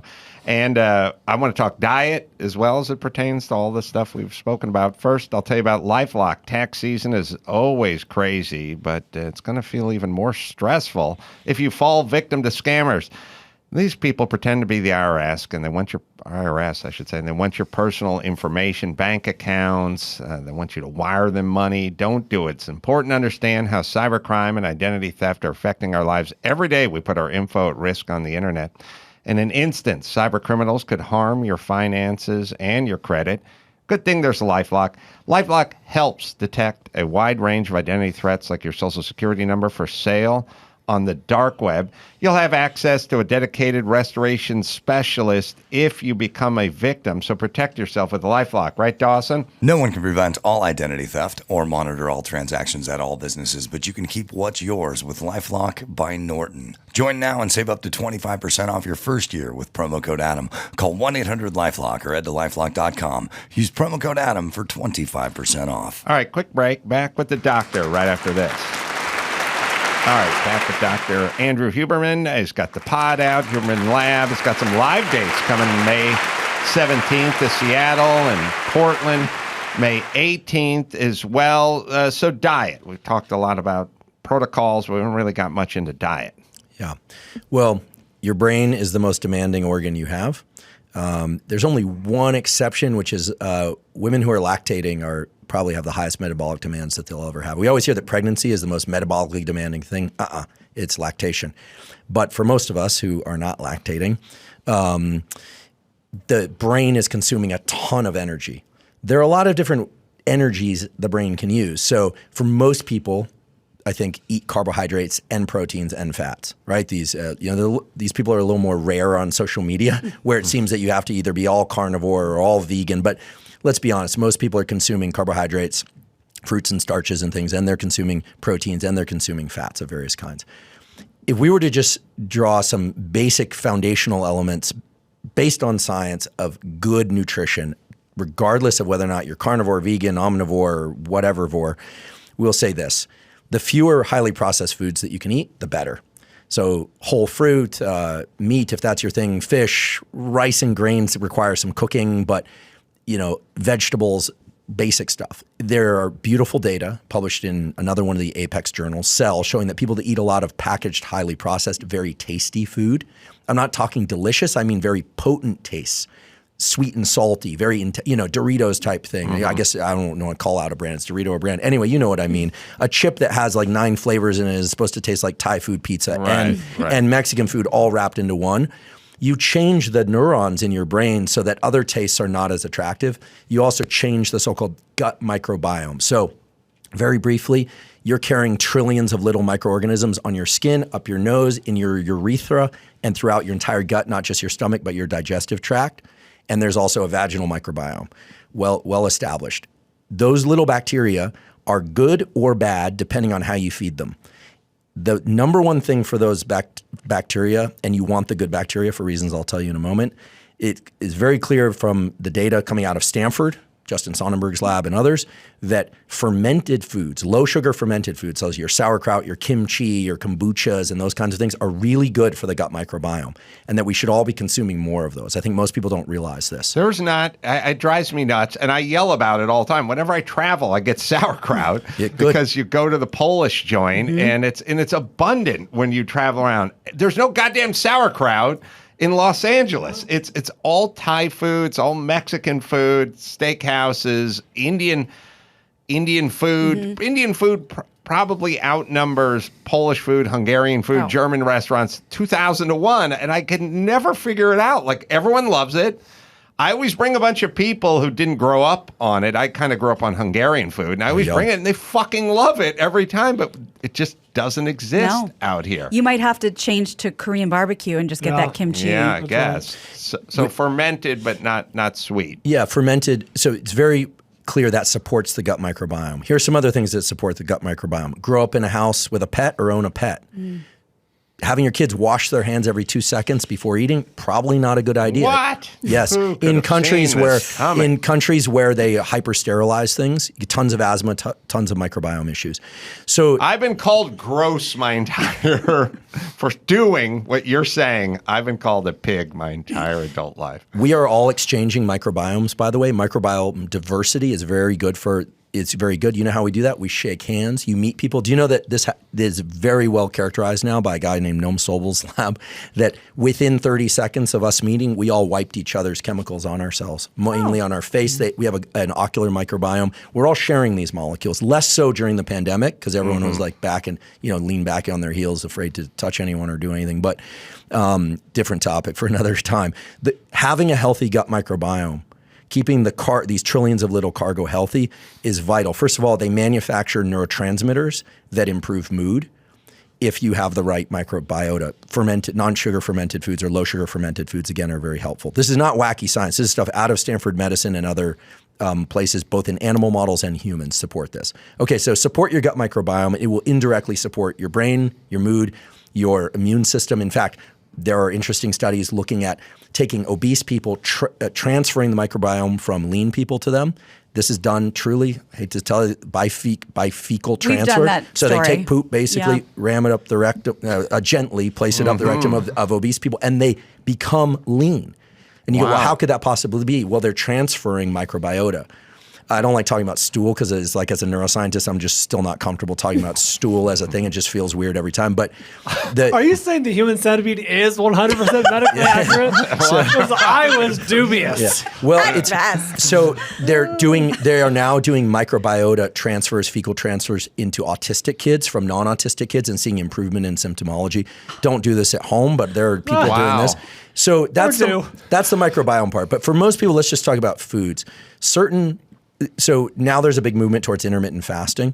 To be very clear, I don't think there's anything special about fasting for the brain and for the body, except that it's easier for many people to not eat for a certain period of time each day and maybe just rely on water and diet soft drinks, if that's your thing, or coffee or tea, than to have half a cookie or half a sandwich. Portion control is hard because as you start to eat, you get a little increase in dopamine. And remember, dopamine is the molecule not of pleasure, but of more, of motivation. And if you have a little piece of chocolate, watch yourself and pay attention to what goes on the next time you do it. It tastes really good, and your first thought is more. Right. Yeah. Of anything that stimulates the desire of pleasure is about more. That's dopamine. So for a lot of people, fasting for some period of time, meaning restricting their feeding window to 8 or 10 hours per day, is a very efficient way to keep their caloric intake in a reasonable range or even be subcaloric and lose weight. I would also argue that much like the cold plunge, there's just a psychodynamic part of it, which is I shall be in charge here. Right. Like, yes, I would like to have waffles Yeah. for breakfast, but no, I am not, because I'm in charge Right. of like my actions, Your you own know, domain. and like when I intentionally inflict this Bostonian freezing water on my head at 5:10 in the morning, I'm in charge. Right. And I think there's a very strong element that people they get focused on the physiological stuff all the time, but they're missing a very strong I'm in charge. And you're absolutely right. And I would think on the other side of that coin is what you just described. It sounds like, as a layperson, is addiction. That's why, alcoholics don't just, I'm just going to have one drink. Portion control as a woman, I can tell you, way harder than just avoiding. Mm-hmm. And I would imagine that's the same with addiction. Absolutely. And, addiction I define as a progressive narrowing of the things that bring you pleasure. Right? That's what happens with addiction. But with addiction, the first time someone does a drug and gets really excited by it, or there are also process addictions like, sex addiction and food addiction, et cetera. But over time, they don't actually get pleasure from that thing. And that's because over time, they get less and less dopamine release from that particular thing. But intermittent fasting, and again, I'm not talking about 24-hour, 3-day fasts. I'm talking about restricting the feeding window to about 8 to 10 hours and keeping that 8 to 10 hours pretty consistent from day to day. It turns out to be important for reasons that I probably don't have time to get into, but not, doing breakfast and lunch one day and then lunch and dinner the next day, but really keeping it consistent most days. Nobody's perfect. That can be very beneficial for regulating food intake. Also, as you mentioned, Adam, there's a sense of agency that comes from that. During the fasting period, so during the part of the day where you're just having coffee and water and doing your cold plunge, there's a increase in adrenaline from fasting. So many people feel they have more energy and alertness when doing intermittent fasting because, you've heard of the rest and digest pathway. Every time you eat, your body shifts over slightly into what's called a parasympathetic mode, meaning it relaxes a little bit. So food relaxes us. So if you're not eating a bit more, you often have more energy. We have been again, during the 80s and 90s, just drilled with this idea that calories are energy, and therefore calories are the route to feeling energy. It's just all this bullshit of low blood sugar. People say it all the time. And then they always get... It's not damn it. They're always trying to enlist people. Like, when you miss breakfast, and then there's people start nodding their head, and then you get into your day and you get that tired, low blood sugar, and you just need something to get the blood sugar, and then someone will go, eat a donut and they go, yeah. And it's like, oh, shut the fuck up, you yentas. Nobody knows anything. Yes. That's Did you just call them yentas? Yeah, I did, because with Passover coming, he intentionally called them yentas. That's exactly they float all this stuff, and none of it has made any sense. You feel much better not eating through the course of your workday.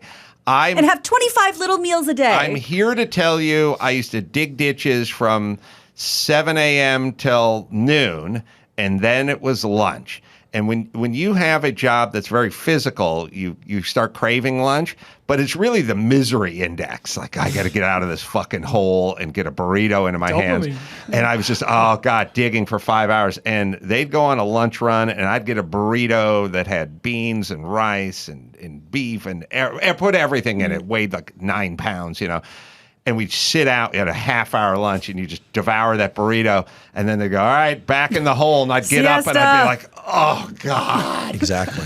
God, I'm so fucking miserable right now. And it's one thing to go back to your cubicle and sit down. This is back in the hole. And I was like, I just want to lay down. Start digging. I'll lay on the slab in the dirt. I don't care. It's like, I do it every single time.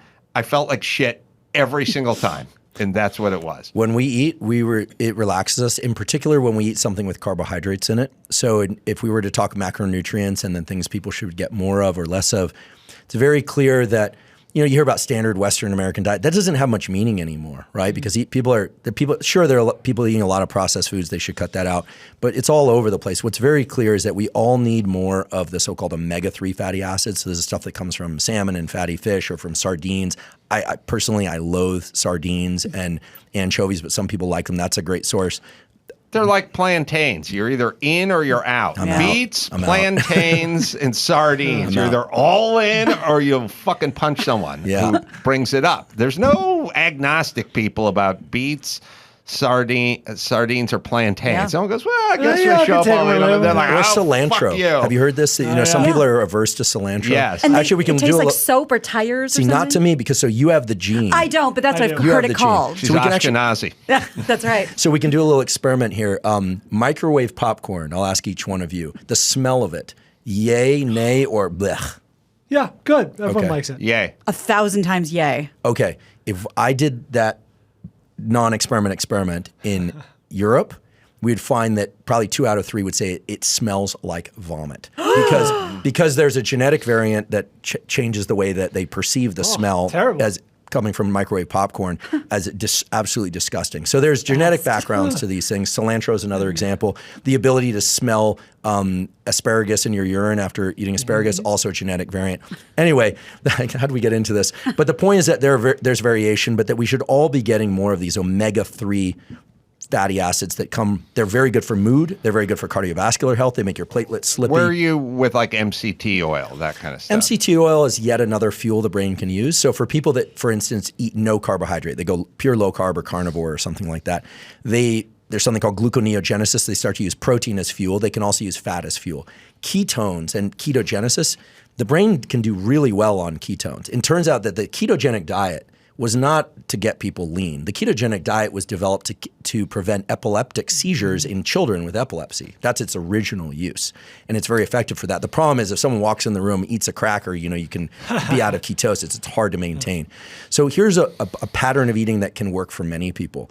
You can, and here's just, I realize everyone has different caloric needs, but if you want to be consistent with the neuroscience and with the nutrition science, you would say eat fewer processed foods. Try and get some fish oils or either through supplementation above 1 gram of the EPA. It's not 1 gram of fish oil, but above the EPA. So fatty fish is good, sardines, et cetera, if you can stomach them, which I can't. But then it's also very clear you need this DHA, which comes from things like walnuts, et cetera. But at the end of the day, what you want to do is you don't want to overeat. So restricting your feeding window to about 8 to 10 hours for every day is helpful for people. I'm not saying it's the only way. You can also use portion control throughout the day, but it's one way. The other thing is that if you eat low carb, like if you have a lunch of meat and salad but no carbohydrate, you will find that unless you eat 2 giant ribeyes, you're going to feel more alert through the day and afternoon because you don't get the tryptophan increase from carbohydrate. But then towards sleep, maybe your dinner is pasta and less protein. And then you get the tryptophan, which is a precursor to serotonin, which is a precursor to melatonin, and you find you can sleep better. A lot of people on low carb diets have trouble sleeping because they're not making enough serotonin. They just have a lot of adrenaline. So they're like the Energizer bunny, but they're wired and tired. Whereas a lot of people who are just loading themselves down with starches, unless they have a particular genetic background that makes that the best fuel for them, or they're running marathons all the time, those people feel really lethargic and they would do better to eat kind of proteins and vegetables and things of that sort, and maybe less carbohydrate. So just think lower carbohydrate or higher carbohydrate doesn't have to be all the time every day. It can be at certain times of day. And the way to be most alert is, as you explained, is to not eat. You want to be really alert and agitated, or just a little bit agitated so you can focus on a deadline? Don't eat. Yeah. Now, at some point, you'll get so hungry, all you can think about is food. But we can do pretty well on limited amounts of food. So the energy that I'm referring to is not caloric energy. It's, I guess we could call it neural energy. At the end of the day, you could be really sleepy. The other day, this happened to me. I woke up and I was kind of like, I don't want to get, and all of a sudden I saw a typo in one of our podcast titles on all the platforms. I'll tell you, no coffee, no calories. I was immediate alert and pinging my team, and fortunately they fixed it quickly. That's adrenaline.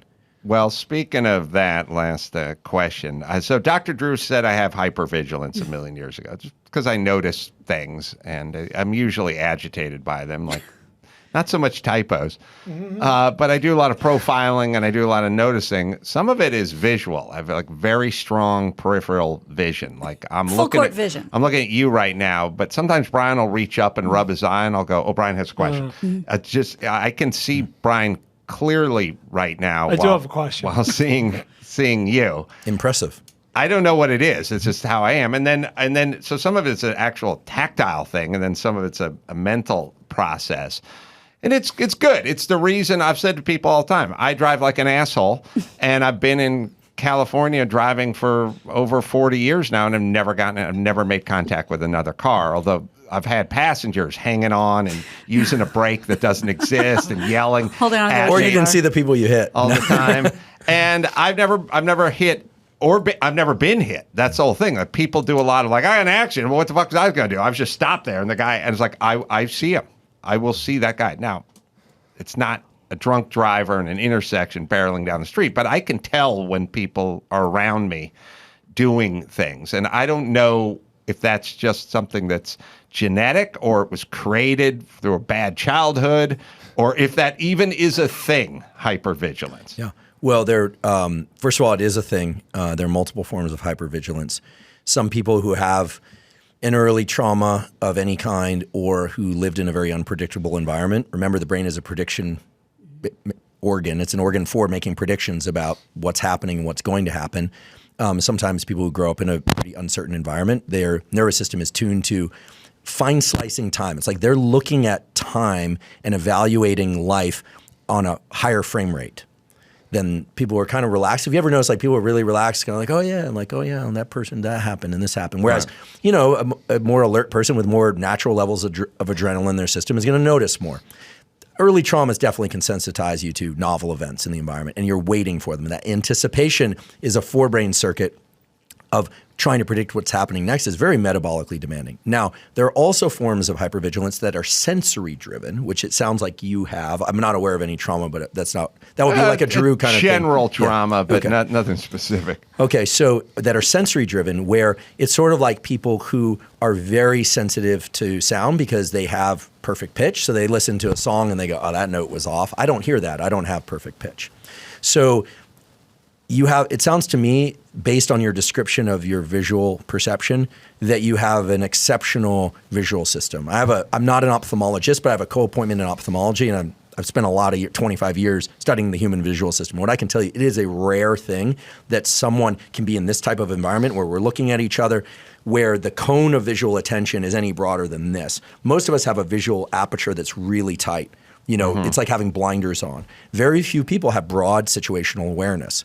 Now, there are communities that do. So I've done some work with members of special operations communities. And, when the screening for high situational awareness is not specifically a visual test, but oftentimes it's about taking people into novel environments and then taking them out and saying, how many people were in that room? Did you see what changed? These kinds of things. Most people are not very good at that. People who do well and eventually do well in special operations and through that screening process, they're not just good at carrying logs and running. They also have very high situational awareness. Now, situational awareness itself comes in different forms, right? If you've ever been out to dinner with your partner or whatever, and I've had this happen before, and then afterwards my girlfriend's like, did you hear when she said that? And I was like, no, I didn't hear anything, right? Well, that's a different kind of situational awareness. My guess is that your peripheral visual acuity is very high, and that probably has a genetic component to it. That's a very skipped a generation. That's a very useful skill, actually, and I think it also explains your ability to drive quickly through Los Angeles and other kind of dense environments and not hit anyone or not be hit, because a lot of that is the so-called defensive driving, just getting out of the way when the moron doesn't signal or whatever. So it's a real asset. I would, in your case, unless it's linked to some specific trauma or it's causing you any challenge in getting to sleep at night or something like that, I would say that's a real asset and a fairly rare asset. So I will depart from the psychiatric, psychoanalytic view of it and say this sounds like a sensory-driven hypervigilance, or maybe an increased vigilance. You can all test people's levels of hypervigilance. Go up behind a coworker while they're sitting there on their phone or something and go, "Hey." Some people will turn around and go, "Hey," and some people go, They jump. Yeah, they jump. That's what we call we call that pre-pulse startle. And in mice and in humans, you can evaluate kind of how jumpy. It's basically how high they're idling. And when I say idle, I mean something very specific. It means the amount of adrenaline that's pumping around at baseline. Just like when you turn on the ignition of your car, some people rev high, some people rev low. So I'm not a jumper. I'm not a startler. You seem so. I've also been but watching. I notice everything. And I've been watching you through this episode quite a bit, and you don't blink very often. Now, the common lore, also total garbage, is that lack of blinking is sociopathy. Completely wrong. Completely false. Absolutely no basis. Sorry, but you said it as I was saying it. I also don't blink very much. That's a reflection of high levels of dopamine and adrenaline. Exactly what a psychopath would say. Right. Now, all right, is something going on with the Oh, mic Dawson's cord? coming in. I'll fix it. Sorry. Yeah, you do your thing. high levels of dopamine and adrenaline. Every time you blink, you reset your perception of time. If you've ever had something really intense happen, we're doing a mic Yep, thing. Yeah. Thank you. Sorry, I probably bumped that. If you've ever been wrapped with attention, guess what? You blink far less. You're just really attending quite a lot. The only reason you blink is to reset your perception of time or if your eyes get dry. Well, it's interesting you bring this up because I was watching myself on TV last night and I was noticing myself blink a lot in a 5-minute hit. And I was just looking at me going, why am I blinking so much? I'm not a blinker. I'll tell you why. So I've been counting I've really been doing this. So your blink frequency is less than once every 2 minutes, which is remarkable. And I'm not here to compliment you. That's not why they brought me here. But I'm just saying, this means you have high levels of baseline adrenaline and dopamine. And when we blink more, guess what's happening? We're getting tired.